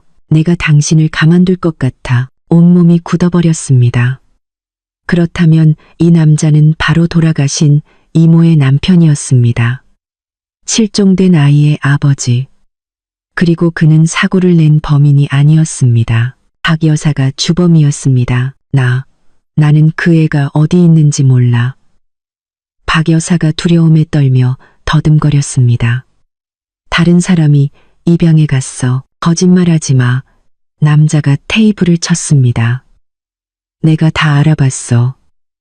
당신이 국경 근처의 불임 부부에게 그 애를 넘기고 모든 연락을 끊었잖아. 당신은 당신 친조카를 팔아넘긴 거야. 이 악마 같은 여자. 남자의 눈에서 눈물이 흐르기 시작했습니다. 나는 아내를 잃었어. 이제 아들까지 잃었고 전부 당신 때문이야. 오늘 나는 돈은 필요 없어. 당신이 대가를 치러야 해. 경찰서에 갈 거야. 모든 진실을 말할 거라고. 그렇게 말하고 그는 벌떡 일어나 떠나려 했습니다. 박 여사는 극도로 공황 상태에 빠져 그의 손을 붙잡고 애원했습니다. 안 돼요. 제발요. 돈을 얼마든지 더 줄게요. 제발 입만 다물어 주세요. 하지만 남자는 더 이상 듣지 않았습니다. 절망 속에서 박 여사는 미친 짓을 저질렀습니다. 그녀는 핸드백에서 작지만 날카로운 과도를 꺼냈습니다. 네가 죽고 싶다면 내가 소원을 들어주지. 그녀는 소리치며 남자에게 칼을 휘둘렀습니다. 모든 것이 순식간에 일어났지만 바로 그 순간 주변의 손님들이 일제히 일어섰습니다. 그들은 윤 회장님이 미리 신고해둔 경찰들이었습니다. 박 여사의 칼이 남자의 몸에 닿기도 전에 단단한 팔에 의해 막혔습니다. 박혜숙 씨, 살인 미수 및 범인 은닉 혐의로 당신을 체포합니다. 연극은 막을 내렸습니다. 박 여사의 마지막 범죄는 비달에 명백하게 드러났습니다. 카페에서 미친 듯이 소리 지르며 수갑이 채워지는 박 여사의 모습은 고스란히 촬영되었습니다. 이 영상은 이모부였던 홍 씨의 증언과 우리가 수집한 모든 증거와 함께 부인할 수 없는 범죄 기록을 형성했습니다. 사건은 재수사되었고 15년간 묻혀있던 끔찍한 진실이 마침내 세상에 드러났습니다. 박 여사는 동생의 죽음을 초래한 교통사고의 주범일 뿐만 아니라 자신의 친조카를 무정하게 팔아넘긴 장본인이었습니다. 그녀의 동기는 탐욕 외에 다른 것이 아니었습니다. 그녀는 부모님이 두 자매에게 남긴 모든 유산을 독차지하고 싶었던 것입니다. 그녀는 돈으로 홍 씨를 매수하고 그의 아들을 돌봐주겠다고 약속했지만 잔인하게 그 약속을 저버렸습니다. 박 여사의 체포는 서울 상류사회를 뒤흔들었습니다. 소식은 순식간에 퍼져나갔습니다. 어머니가 체포되었다는 소식을 들은 지역은 완전히 무너졌습니다. 그는 경찰서로 달려갔지만 모든 것은 너무 늦었습니다. 모자가 거짓과 범죄 위에 쌓아 올린 제국은 무너지기 시작했습니다. 이것이 바로 제가 기다리던 순간이었습니다. 지역이 혼란스러워하는 동안 저는 결정적인 한 방을 날렸습니다. 저는 지역의 회사 자금 횡령, 유령 계약서 작성, 재무 사기 행위에 대한 모든 증거를 경찰청 경제범죄수사과에 제출했습니다. 동시에 그의 외도 저를 모욕하려 한 음모, 그리고 어머니의 범죄를 은폐한 공범 행위에 대한 모든 증거를 첨부하여 법원에 이혼 소송을 제기했습니다. 진정한 폭풍이 강지혁의 머리 위로 쏟아졌습니다. 그는 동시에 두 개의 전쟁에 직면해야 했습니다. 한쪽은 그를 감옥에 보낼 수 있는 형사수사, 다른 한쪽은 그를 빈털터리로 만들 수 있는 이혼 소송이었습니다. 그의 절친한 친구들인 민준과 현우는 사건을 알게 된 후 즉시 모든 연락을 끊고 도망쳤습니다. 그들이 만든 유령 회사들은 신속하게 발각되었고 조직적인 사기단이 적발되었습니다. 지역은 완전히 혼자가 되었습니다. 그는 사방으로 뛰어다니며 한때 자랑스러워했던 인맥을 찾아다녔지만 아무도 감히 손을 내밀지 않았습니다. 아무도 무너져가는 범죄자 가족과 엮이고 싶어 하지 않았습니다. 절망 속에서 그는 다시 저를 찾아왔습니다. 이번에는 더 이상 거만하거나 거짓된 모습이 아니었습니다. 그는 한때 자신의 것이라고 여겼던 바로 그 저택에서 제 앞에 무릎을 꿇었습니다. 그는 울면서 용서를 빌었습니다. 연우야, 내가 잘못했어. 내가 정말 잘못했어. 제발 이번 한 번만 용서해줘. 고소를 취하해줘. 제발. 내가 뭐든지 다 할게. 그 여자랑 헤어지고 너랑 우리 아기한테 돌아갈게. 이번 한 번만 날 구해줘. 저는 제 발 아래 무릎 꿇고 눈물 콧물을 흘리는 남자를 보았습니다. 예전의 멋지고 세련된 모습은 온데간데 없고 비참하고 불쌍한 모습만 남아 있었습니다. 하지만 제 마음에는 조금의 동정심도 용서의 마음도 없었습니다. 저는 차가운 미소를 지었습니다. 용서? 당신이 무슨 자격으로 그 두 단어를 입에 담죠? 당신과 당신의 그 병적인 친구들이 파티 한가운데서 저를 옷 벗기려 했을 때 용서를 생각했나요? 당신이 당신 어머니와 공모해서 우리 가족의 재산을 빼앗으려 했을 때 용서를 생각했나요? 그리고 당신이 당신 어머니가 당신 이모를 죽이고 당신 사촌을 없애버린 것을 똑똑히 알면서도 침묵하고 감쌌을 때 용서를 생각했나요? 제 질문 하나하나가 그의 심장을 찌르는 칼날 같았습니다. 그는 입이 막혀 아무 말도 하지 못했습니다. 당신은 나에게 사과 한마디 빚진 게 아니에요. 강지혁 씨, 제 목소리가 단호해졌습니다. 당신은 우리 아버지에게, 내 뱃속의 아이에게, 당신 이모에게, 그리고 당신의 그 불행한 사촌에게도 빚을 졌어요. 이 빚은 당신이 평생을 갚아도 다 갚지 못할 거예요. 저는 그의 비참한 얼굴을 단 1초도 더 보고 싶지 않아 등을 돌렸습니다. 모든 것은 법이 해결할 겁니다. 그것이 제가 그에게 한 마지막 말이었습니다. 며칠 후 수사를 위해 강지혁에 대한 구속영장이 발부되었습니다. 그는 수백 명의 직원이 지켜보는 가운데 자신의 회사에서 수갑이 채워진 채 연행되었습니다. 그 순간 저는 이 게임이 정말로 끝났다는 것을 알았습니다. 제가 이겼지만 그것은 너무나 많은 눈물과 고통으로 얻은 씁쓸한 승리였습니다. 지혁이 체포된 후 저는 초대하지 않은 손님을 한 명 더 맞았습니다. 우리 가정에 끼어든 여자, 유라라는 이름의 비서였습니다. 그녀는 제가 머물고 있는 윤 회장님의 저택까지 찾아왔습니다. 배가 꽤 불러 있었습니다. 그녀는 제가 사진에서 본 것처럼 도도하고 의기양양한 모습이 아니었습니다. 얼굴은 초췌했고 눈은 울어서 부어 있었습니다. 그녀는 소리치거나 저를 욕하지 않았습니다. 그저 원망과 애원이 섞인 눈으로 저를 바라보았습니다. 서연우 씨, 제발요. 그녀의 목소리는 쉬어 있었습니다. 지혁 씨를 구해주세요. 그 사람은 당신이 생각하는 것처럼 완전히 나쁜 사람이 아니에요. 그 사람은 저와 이 아이를 위해 모든 것을 했을 뿐이에요. 저는 그녀와 그녀의 배를 번갈아 보았습니다. 복잡한 감정이 솟아올랐습니다. 저도 여자고 곧 엄마가 될 사람이었습니다. 그녀의 두려움을 이해할 수 있었습니다. 하지만 그 동정심이 그녀와 지혁이 저지른 일을 지울 수는 없었습니다. 그 사람이 당신과 아이를 위해 그랬다고요?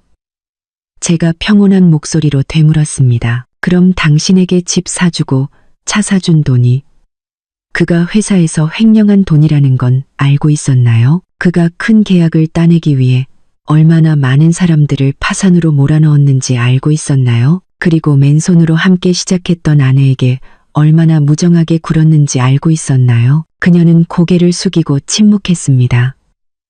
그녀는 알았거나 적어도 어렴풋이 짐작은 했을 것입니다. 하지만 그녀는 눈을 감고 거짓과 다른 사람의 고통 위에 세워진 호화로운 삶을 즐기는 쪽을 선택했습니다. 나는 그를 도울 수 없어요. 제가 단호하게 말했습니다. 그는 자신이 한 일에 대한 대가를 치러야 해요. 그리고 당신과 아이, 그건 당신의 선택이었어요. 당신이 그 길을 선택했으니 그 결과도 스스로 감당해야 해요. 저는 그녀에게 더 이상 애원할 기회를 주지 않고 집 안으로 들어갔습니다.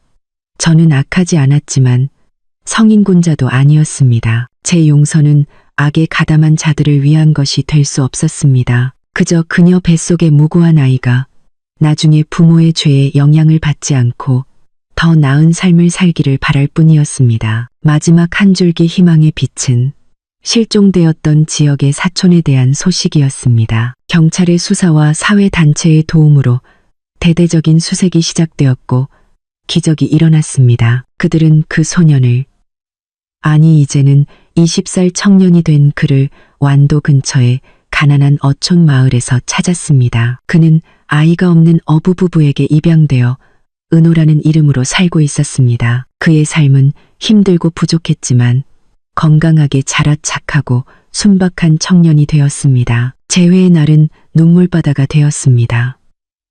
재판을 기다리며 보석으로 풀려난 홍 씨는 몇 년 만에 찾은 아들을 끌어안고 아이처럼 울었습니다.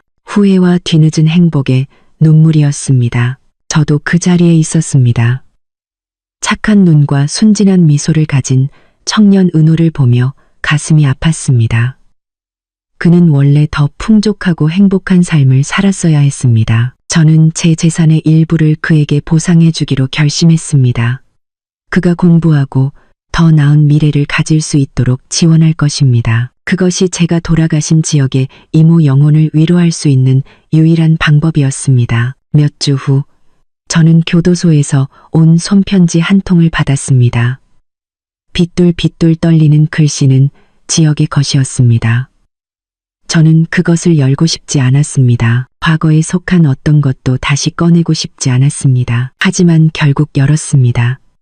이 남자가 끝까지 무슨 말을 할지 보고 싶었습니다. 연우에게 당신이 이 글을 읽을 때쯤이면 모든 것이 정말로 끝났겠지. 용서를 구하기 위해 이 편지를 쓰는 게 아니야. 그럴 자격이 없다는 걸 아니까. 그냥 한 가지, 당신이 절대 믿지 않을지도 모르는 한 가지를 말하고 싶어. 나는 진심으로 당신을 사랑했어. 북카페에서 당신을 처음 만났을 때 나는 당신의 순수함과 강인함에 정말로 매료됐어. 힘들었지만 행복했던 당신과 함께한 창업 시절, 그게 내 인생에서 가장 진실된 날들이었어. 하지만 돈과 명예가 내 눈을 멀게 했어. 나는 탐욕과 음모의 소용돌이에 휘말렸고 내가 가진 가장 소중한 것을 내 손으로 부숴버렸어. 나는 우리의 사랑을 도박판으로 만들었고 결국 모든 것을 잃었지. 용서해달라고 바라지 않아. 그냥 나중에 우리 아이가 컸을 때 아빠가 끔찍한 사람이었다고는 말하지 말아줘. 거짓이라도 좋으니 아이에게는 아름다운 기억을 남겨줘. 나는 당신과 아이에게 평생의 빚을 졌어. 안녕히, 강지혁. 저는 눈물 한 방울 없이 편지를 접었습니다. 그의 뒤늦은 고백은 제게 더 이상 아무런 의미가 없었습니다. 사랑은 죽었고 공허함만 남았습니다. 그의 말이 맞았습니다. 그는 졌습니다. 하지만 승리자인 저도 전혀 기쁘지 않았습니다. 마지막 재판이 열렸습니다. 조직적인 사기 및 횡령, 명예훼손, 살인은폐 공범 등의 혐의로 강지혁과 그의 어머니 박 여사는 가장 엄중한 판결을 받았습니다. 지혁은 무기징역을, 박 여사는 고령과 협조적인 태도를 감안하여 징역 20년을 선고받았습니다. 지역의 친구들 민준과 현우, 그리고 자금 세탁에 관련된 다른 사람들도 철창 뒤에서 젊음을 보내는 대가를 치러야 했습니다. 홍 씨는 박 여사의 범죄를 용감하게 고발하고 아들을 찾는 데 공을 세운 점이 인정되어 법의 관용을 받았습니다. 그는 집행유예를 선고받고 아들과 재회했습니다. 선고일, 저는 법정에 가지 않았습니다. 더 이상 그들의 얼굴을 보고 싶지 않았습니다. 저는 신문을 통해 소식을 접했습니다. 더 이상 그들의 얼굴을 보고 싶지 않았습니다. 무기징역이라는 글자를 읽었을 때 제 마음은 이상할 정도로 평온했습니다. 모든 원한과 증오는 그 판결과 함께 사라진 것 같았습니다. 저는 저 자신뿐만 아니라 다른 희생자들을 위해서도 정의를 되찾았습니다. 그것으로 충분했습니다. 저는 새로 마련한 사무실에 앉아 분주한 도시 풍경을 내다보았습니다. 저는 옛 회사로 돌아가지 않았습니다.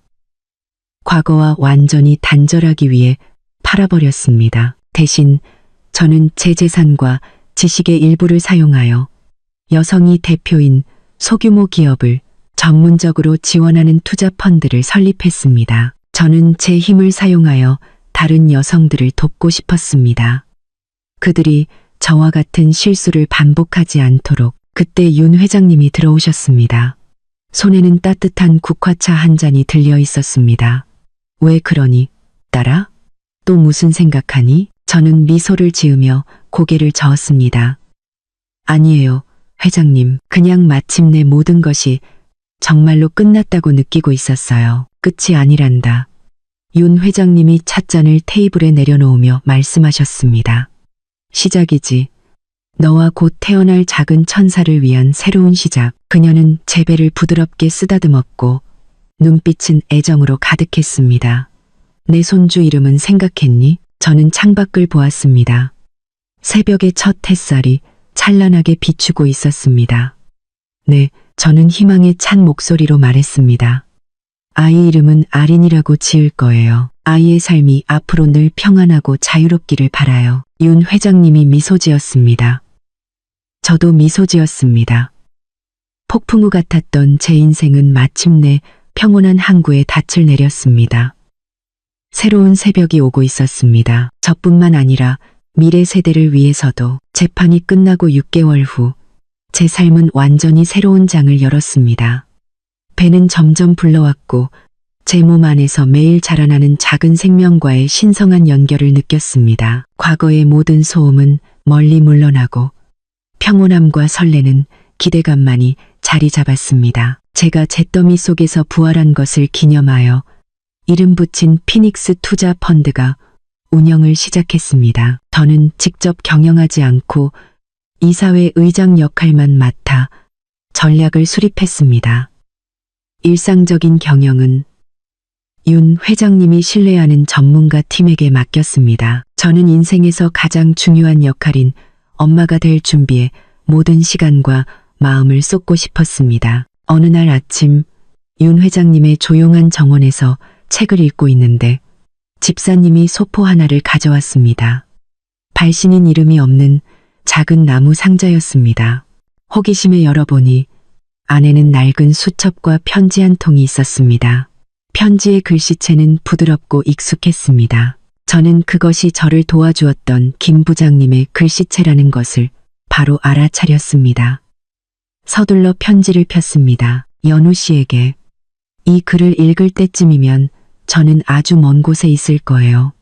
한마디 작별 인사도 없이 떠나서 미안해요. 모든 일이 끝난 후 저는 더 이상 회사에 남아 당신을 마주할 면목이 없다고 느꼈어요. 제가 직접 당신을 해치지는 않았지만 강지혁의 잘못된 행동에 대한 저의 침묵과 방관도 죄라고 생각해요.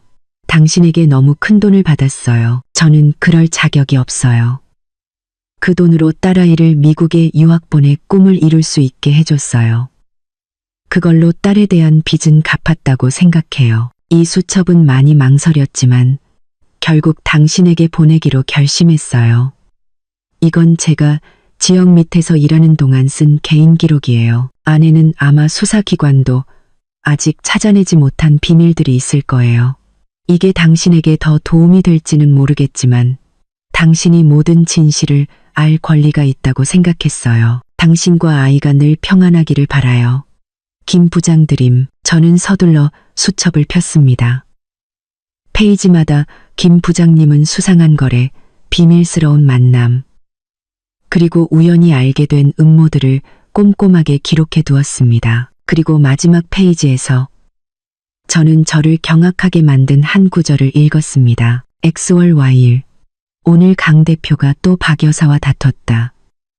우연히 들었는데 박 여사가 돈을 주지 않으면 강 대표 아버지의 죽음에 대한 진실을 밝히겠다고 협박했. 강 대표 아버지 심장병으로 돌아가셨다고 하지 않았나? 도대체 또 무슨 끔찍한 비밀이 있는 거지? 온몸이 차갑게 식었습니다. 지역의 아버지 황 회장님. 저는 그가 거의 10년 전 박 여사 모자가 함께 살기 시작한 지 얼마 되지 않아 갑작스러운 심장마비로 돌아가셨다고만 들었습니다. 자연사로 알려져 아무도 의심하지 않았던 죽음. 하지만 이 글은 끔찍한 다른 가능성을 암시하고 있었습니다. 그의 죽음이 정말 자연사였을까? 아니면 또 다른 은폐된 범죄였을까? 저는 수첩을 덮었습니다. 손발이 떨렸습니다. 모든 것이 끝났다고 생각했지만 저는 썩은 양파의 껍질 한 겹을 벗긴 것에 불과한 것 같았습니다. 그 안에는 얼마나 더 많은 범죄의 층이 숨겨져 있을까? 김 부장님의 수첩은 시한폭탄처럼 다시 한번 제 평온했던 삶을 뒤흔들었습니다. 전 시아버지의 죽음에 대한 비밀이 저를 계속 괴롭혔습니다. 저는 여러 날 밤을 뒤척이며 이 사건을 다시 파헤쳐야 할지 고민했습니다. 제 마음 한편에서는 과거는 과거일 뿐이라고, 아기는 이미 벌을 받았으니 새로운 삶을 살아야 한다고 속삭였습니다. 복잡하고 위험한 일에 더 이상 얽히지 말라고. 하지만 다른 한편 제 양심은 그것을 허락하지 않았습니다. 만약 그것이 정말 살인사건이라면 고인의 영혼은 아직 편히 쉬지 못할 것이고, 범인들은 비록 감옥에 있더라도 그들의 범죄는 아직 드러나지 않은 것입니다. 결국 저는 윤 회장님을 찾아가기로 결심했습니다. 그녀는 제가 믿고 조언을 구할 수 있는 유일한 사람이었습니다. 수첩을 살펴보고 제 이야기를 들으신 후 윤 회장님은 한참 동안 깊은 생각에 잠기셨습니다. 그녀의 얼굴에는 깊은 고뇌가 서려 있었습니다. 연우야, 이건 간단한 문제가 아니란다. 그녀는 심각한 목소리로 말했습니다. 10년 전에 일어난 일이야. 모든 증거는 아마 사라졌을 거다. 게다가 주요 용의자인 지역과 박 여사는 모두 감옥에 있어. 사건을 재수사하는 것은 매우 어려울 것이고 너에게 위험을 초래할 수도 있다. 하지만 그게 사실이라면 우리가 모른 척할 수는 없잖아요. 회장님, 저는 단호한 눈빛으로 말했습니다. 한 사람의 목숨이 그렇게 잊혀서는 안 돼요. 윤 회장님은 저를 보시더니 조용히 고개를 끄덕이셨습니다. 알겠다. 우리 딸 정말 어른이 되었구나. 강인할 뿐만 아니라 인자한 마음까지 가졌어. 좋아. 네가 결심했다면 내가 끝까지 돕겠다. 그녀는 전화기를 들어 오랜 친구에게 전화를 걸었습니다. 은퇴했지만 여전히 경찰 내에서 큰 신망과 인맥을 가진 전직 총경이었습니다. 그녀는 모든 상황을 설명하고 의심스러운 점들과 김 부장님의 기록을 강조했습니다. 수화기 너머의 총경은 매우 신중하게 듣고 처음부터 비밀리에 재수사하겠다고 약속했습니다. 수사는 조용히 진행되었습니다. 저는 마음이 흩어지지 않도록 노력하며 태교와 투자 펀드 관리에 집중했습니다. 하지만 매일 저는 초조하게 소식을 기다렸습니다. 거의 한 달 후 총경이 저와 윤 회장님을 개인적으로 만나자고 했습니다. 몇 가지 돌파구를 찾았습니다. 그는 낮고 확신에 찬 목소리로 말했습니다. 의료 기록에 따르면 황 회장님은 심장병 병력이 있었던 것이 맞습니다. 하지만 이상한 점은 그가 사망한 날 밤 집에는 박 여사 혼자 있었다는 겁니다. 지역은 당시 출장 중이었죠. 박 여사는 그가 갑자기 심장마비를 일으켜 구급차가 도착하기 전에 사망했다고 진술했습니다. 이상한 점이 무엇인가요? 저는 초조하게 물었습니다. 당시 출동했던 구급대원을 다시 찾아냈습니다. 그의 증언에 따르면 현장에 도착했을 때 박 여사는 매우 침착했으며 방금 남편을 잃은 사람의 공황 상태가 전혀 보이지 않았다고 합니다. 그리고 그는 우연히 침대 옆 탁자에서 라벨이 없는 이상한 약병을 보았다고 합니다. 그가 물어보려 하자 박 여사가 서둘러 그것을 치웠다고 하고요. 이상한 약병. 심장이 빠르게 뛰었습니다. 그뿐만이 아닙니다. 총경이 계속했습니다. 우리는 또 다른 충격적인 사실을 알아냈습니다. 박 여사는 황 회장님의 정식 부인이 아니었습니다. 그녀는 내연녀였을 뿐입니다. 황 회장님의 법적 아내는 그보다 얼마 전에 지병으로 사망했습니다. 황 회장님이 남긴 유언에 따르면 모든 재산은 유일한 아들인 강지혁에게 상속됩니다. 하지만 한 가지 조항이 있었습니다. 지혁이만 30세가 되어야만 모든 상속권을 행사할 수 있다는 것. 만약 황 회장님이 그 시점 이전에 사망하면 재산은 신탁위원회에서 관리하며 박 여사는 한 푼도 받을 수 없었습니다. 모든 것이 산산이 부서지며 맞춰졌습니다. 동기는 너무나 명확했습니다. 박 여사는 황 회장님 곁에 있었지만 법적인 지위도 재산도 없었습니다. 그녀는 빈손으로 쫓겨날까봐 두려웠습니다. 지혁이만 30세가 되기 직전에 황 회장님이 사망하면 지역의 유일한 보호자로서 그녀가 전체 재산을 통제할 수 있게 되는 것입니다. 우리는 박 여사가 심장마비와 유사한 증상을 유발할 수 있는 어떤 종류의 독극물을 사용하여 황 회장님을 살해한 것으로 의심하고 있습니다. 총경이 결론 내렸습니다. 하지만 그것을 증명하기 위해서는 마지막 증거가 필요합니다. 그녀 자신의 자백이 필요합니다. 박 여사처럼 교활한 여우에게서 자백을 받아내는 것은 쉽지 않았습니다. 특히 그녀가 감옥에 있는 상황에서는 더욱 그랬습니다. 그녀는 어떤 것도 인정하지 않고 계속해서 억울함을 호소하며 제가 온 가족을 해쳤다고 저주했습니다. 하지만 경찰관들에게는 그들만의 방법이 있었습니다. 그들은 고문이 아닌 심리전을 사용했습니다.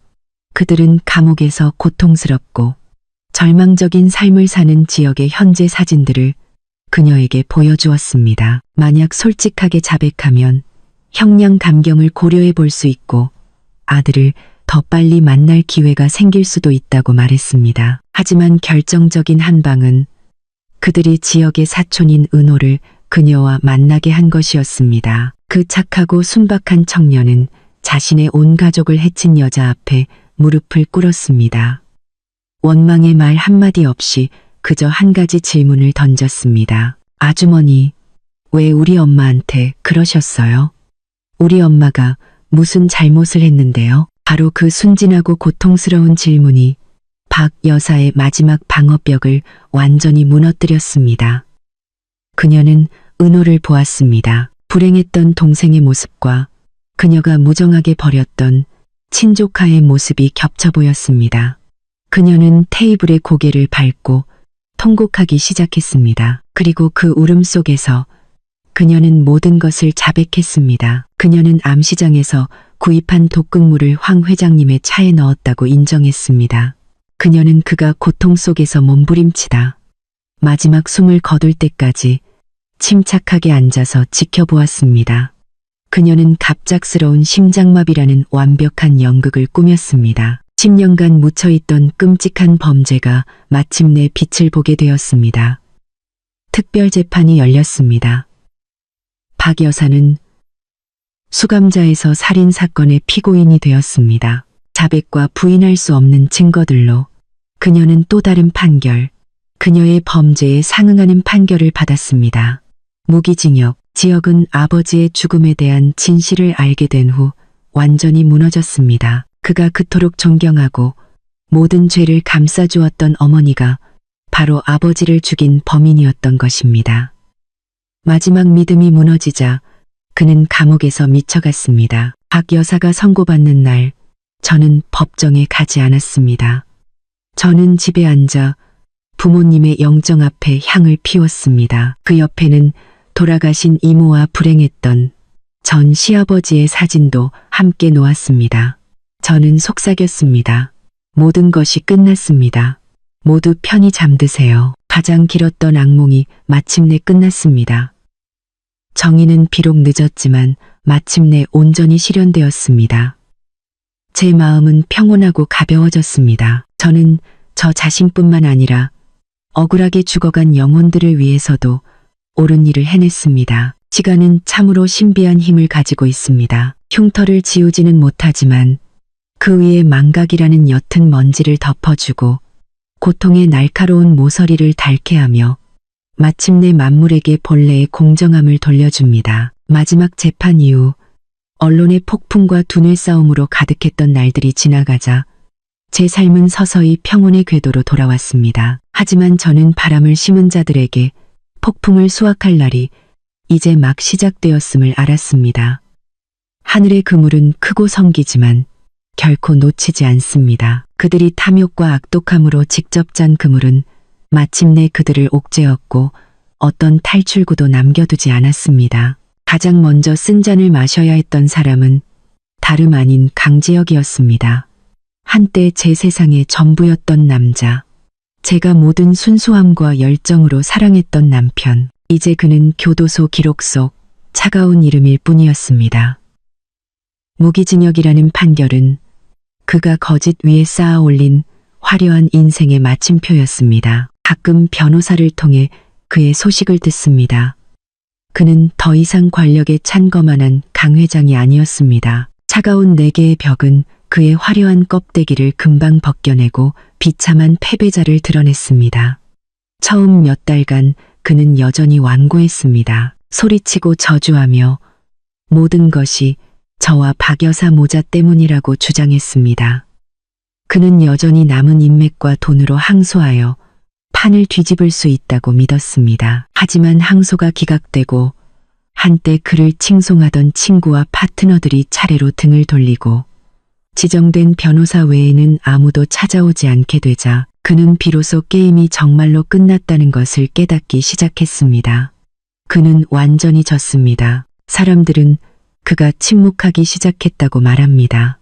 그는 몇 시간이고 금이 간벽의 한 점을 멍하니 바라보곤 했습니다. 그는 급격히 체중이 줄었고 한때 윤기나던 검은 머리는 희끗희끗해졌습니다. 계산으로 가득 찼던 눈은 깊고 공허해졌습니다. 밤마다 그는 악몽을 꾸며 무의식적으로 이름들을 외쳤습니다. 제 이름, 억울하게 죽은 이모의 이름, 그리고 한 번도 제대로 알지 못했던 아버지의 이름까지 성공이라는 껍데기 아래 묻어두려 했던 양심의 가책이 이제 솟아나 매일 매시간 그를 갉아먹었습니다. 뒤늦은 후회의 말을 담아 제게 보낸 마지막 편지는 아마 그의 드문 정신 차린 순간이었을 겁니다. 하지만 그 정신도 곧 절망의 어둠에 삼켜졌습니다. 그는 자신의 손으로 모든 것을 파괴했습니다. 사업, 가족, 사랑, 그리고 자기 자신까지. 그의 남은 인생은 후회와 고독의 기나긴 나날일 뿐입니다. 너무나 비싼 대가지만 그가 저지른 죄에 대한 당연한 결과였습니다. 공범자들의 운명도 나을 것이 없었습니다. 지역의 내연녀였던 비서유라. 제가 제거된 후 사모님 생활을 꿈꾸던 그녀는 금세 환상에서 깨어났습니다. 지역이 체포된 후 고급 아파트, 비싼 차, 불법 자금으로 구매한 모든 것이 몰수되었습니다. 점점 불러오는 배를 안고 그녀는 순식간에 빈털터리가 되었습니다. 그런 큰 경제 사건에 연루된 이력을 가진 사람을 고용하려는 회사는 아무도 없었습니다. 사회에서 외면당하고 창피하다는 이유로 시골집에서도 의절당한 그녀는 평범한 병원에서 혼자 아이를 낳아야 했습니다. 출산 후 그녀는 아이를 안고 가난한 동네의 옥탑방으로 돌아가 매일 기저귀, 분유, 그리고 빠듯한 생활과 씨름해야 했다고 들었습니다. 예전의 화려함과 도도함은 완전히 사라지고 생계의 무게에 지친 초라한 여자만 남았습니다. 저는 그녀가 자신의 선택을 후회했는지 모르겠지만 무고한 아이를 볼 때마다 다른 사람의 고통 위에 행복을 쌓는 것의 대가를 떠올리지 않을 수 없을 것이라고 믿습니다. 지역의 병적인 친구들, 민준과 현우, 저의 굴욕 앞에서 희낙낙하고 지역의 더러운 사업 거래에 가담했던 그들도 인과응보를 피하지 못했습니다. 지역의 사건이 터지자 그들의 이름도 모든 신문에 오르내렸습니다. 그들이 지역을 위해 돈 세탁용으로 설립한 유령 회사들은 신속하게 수사기관에 적발되었습니다. 지역처럼 무거운 형사처벌을 받지는 않았지만 그들 역시 막대한 추징금과 벌금에 직면했고 그들의 재산을 파산시키기에 충분했습니다. 하지만 그들에게 가장 가혹한 형벌은 그들이 그토록 자랑스러워하던 상류 사회로부터 왔습니다. 그들은 버림받은 자가 되었고 어떤 파트너도 거래하려 하지 않았고 어떤 친구도 만나주지 않았습니다. 어디를 가나 손가락질을 받았습니다. 명예가 실추되고 몰락한 것, 그것이 바로 그들이 받아야 할 대가였습니다. 한 번은 멀리서 현우를 우연히 보았습니다. 그는 더 이상 스포츠카를 타지도 명품 정장을 입지도 않았습니다. 그는 포장마차에 혼자 앉아 초췌한 얼굴에 덥수룩한 수염을 하고 절망적으로 소주를 들이켜고 있었습니다. 저급한 쾌락을 좇기 위해 인격을 팔아넘긴 대가는 방향을 잃은 삶의 공허함과 무의미함이었습니다. 그리고 마지막으로 모든 죄악의 근원이었던 박 여사. 그녀 같은 노인에게 20년 징역형은 사실상 무기징역과 다름없었습니다. 하지만 법의 처벌은 그녀가 말년에 겪어야 했던 일에 비하면 너무나 가벼운 것 같았습니다. 범죄가 폭로된 충격. 유일한 아들의 투옥, 재산 탕진은 이미 쇠약해진 그녀의 몸을 완전히 무너뜨렸습니다. 그녀는 감옥에서 계속 병을 앓았습니다. 타인들의 시중을 받던 사모님에서 혹독하고 궁핍한 환경에서 살아야 했습니다. 하지만 육체적 고통은 정신적 고통에 비할 수 없었습니다. 살해당한 동생, 팔아넘긴 조카, 그리고 그녀가 독살한 남편의 망령이 매일 밤 그녀를 괴롭혔습니다. 그녀가 밤마다 비명을 지르고 헛소리를 했다고 합니다. 동생의 이름을 부르고 조카의 이름을 부르다가 다시 저주하고 통곡했습니다. 뒤늦은 후에는 그녀의 말년을 지상 지옥으로 만들었습니다. 그녀는 교도소 병동에서 고독하고 비참하게 죽었습니다. 그녀가 죽은 날 시신을 인수하러 온 가족은 아무도 없었습니다.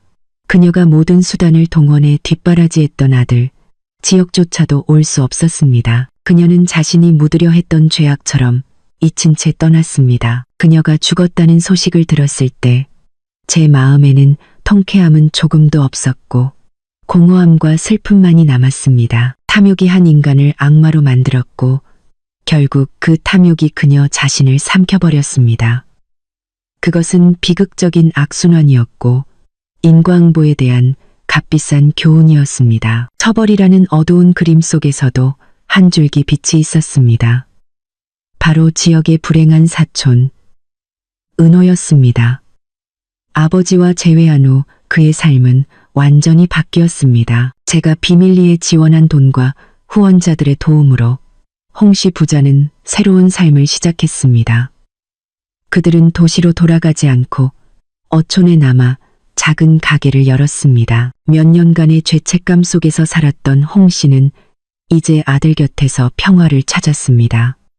그는 남은 인생을 아들에게 헌신했습니다. 은호 또한 검정고시를 통해 학업을 마치고 선박 수리 기술을 배워 어엿한 기술자가 되었습니다. 그는 자주 제게 전화를 걸었고 목소리는 더 이상 수줍지 않고 기쁨과 감사함으로 가득했습니다. 그는 일에 대해, 새로운 친구들에 대해, 미래 계획에 대해 이야기했습니다.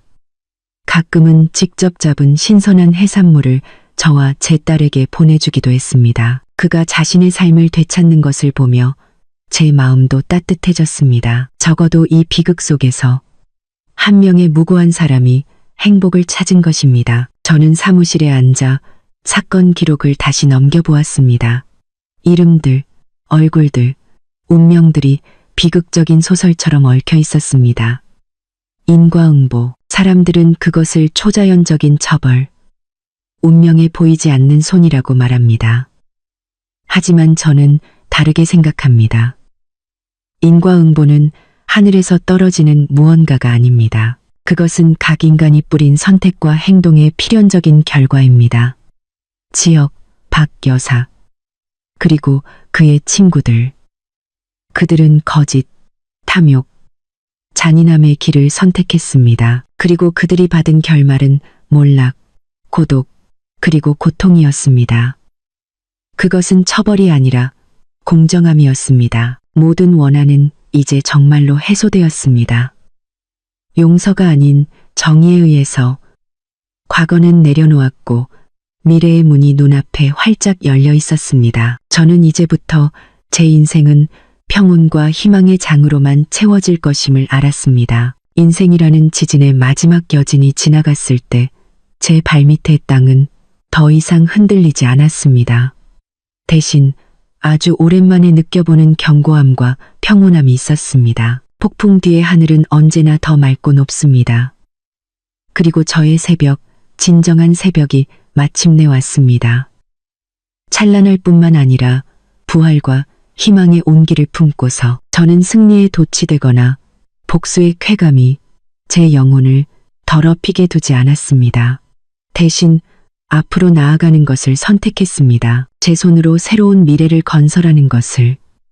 그 삶에서 저는 더 이상 피해자도 심판자도 아닌 제 자신과 주변 사람들을 위한 행복의 창조자였습니다. 재판 선고 몇 달 후 저는 작은 천사를 제 삶에 맞이했습니다.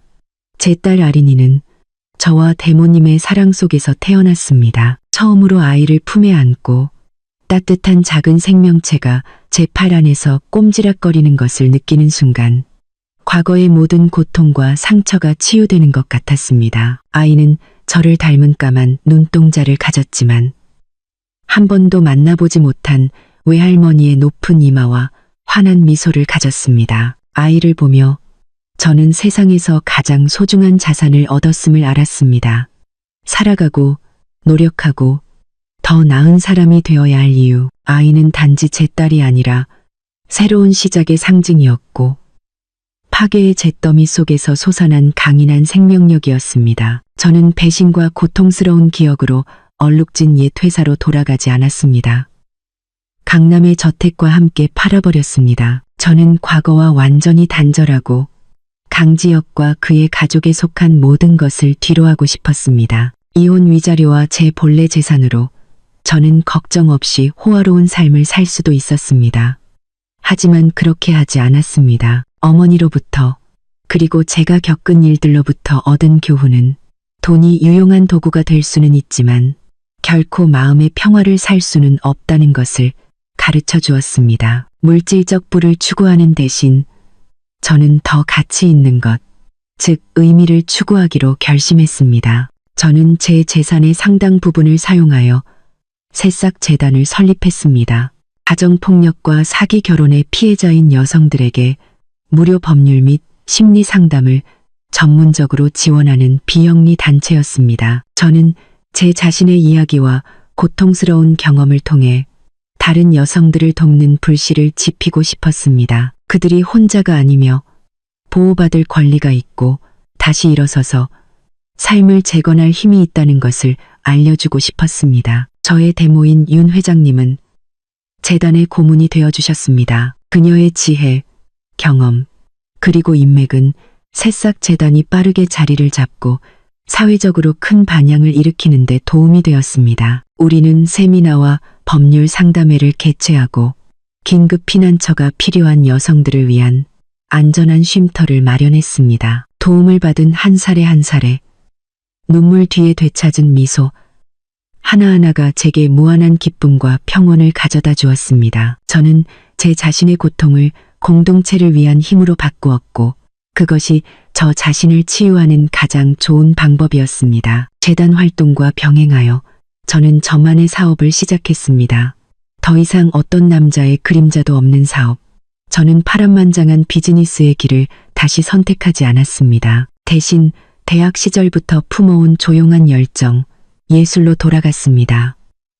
저는 아린이라는 이름의 작은 갤러리를 열었습니다. 재능 있는 젊은 화가들의 작품을 전시할 뿐만 아니라 어려운 환경의 아이들을 위한 무료 미술 교실을 여는 곳이었습니다. 저는 아이들의 영혼에 아름다움과 창의성의 씨앗을 심고 싶었습니다.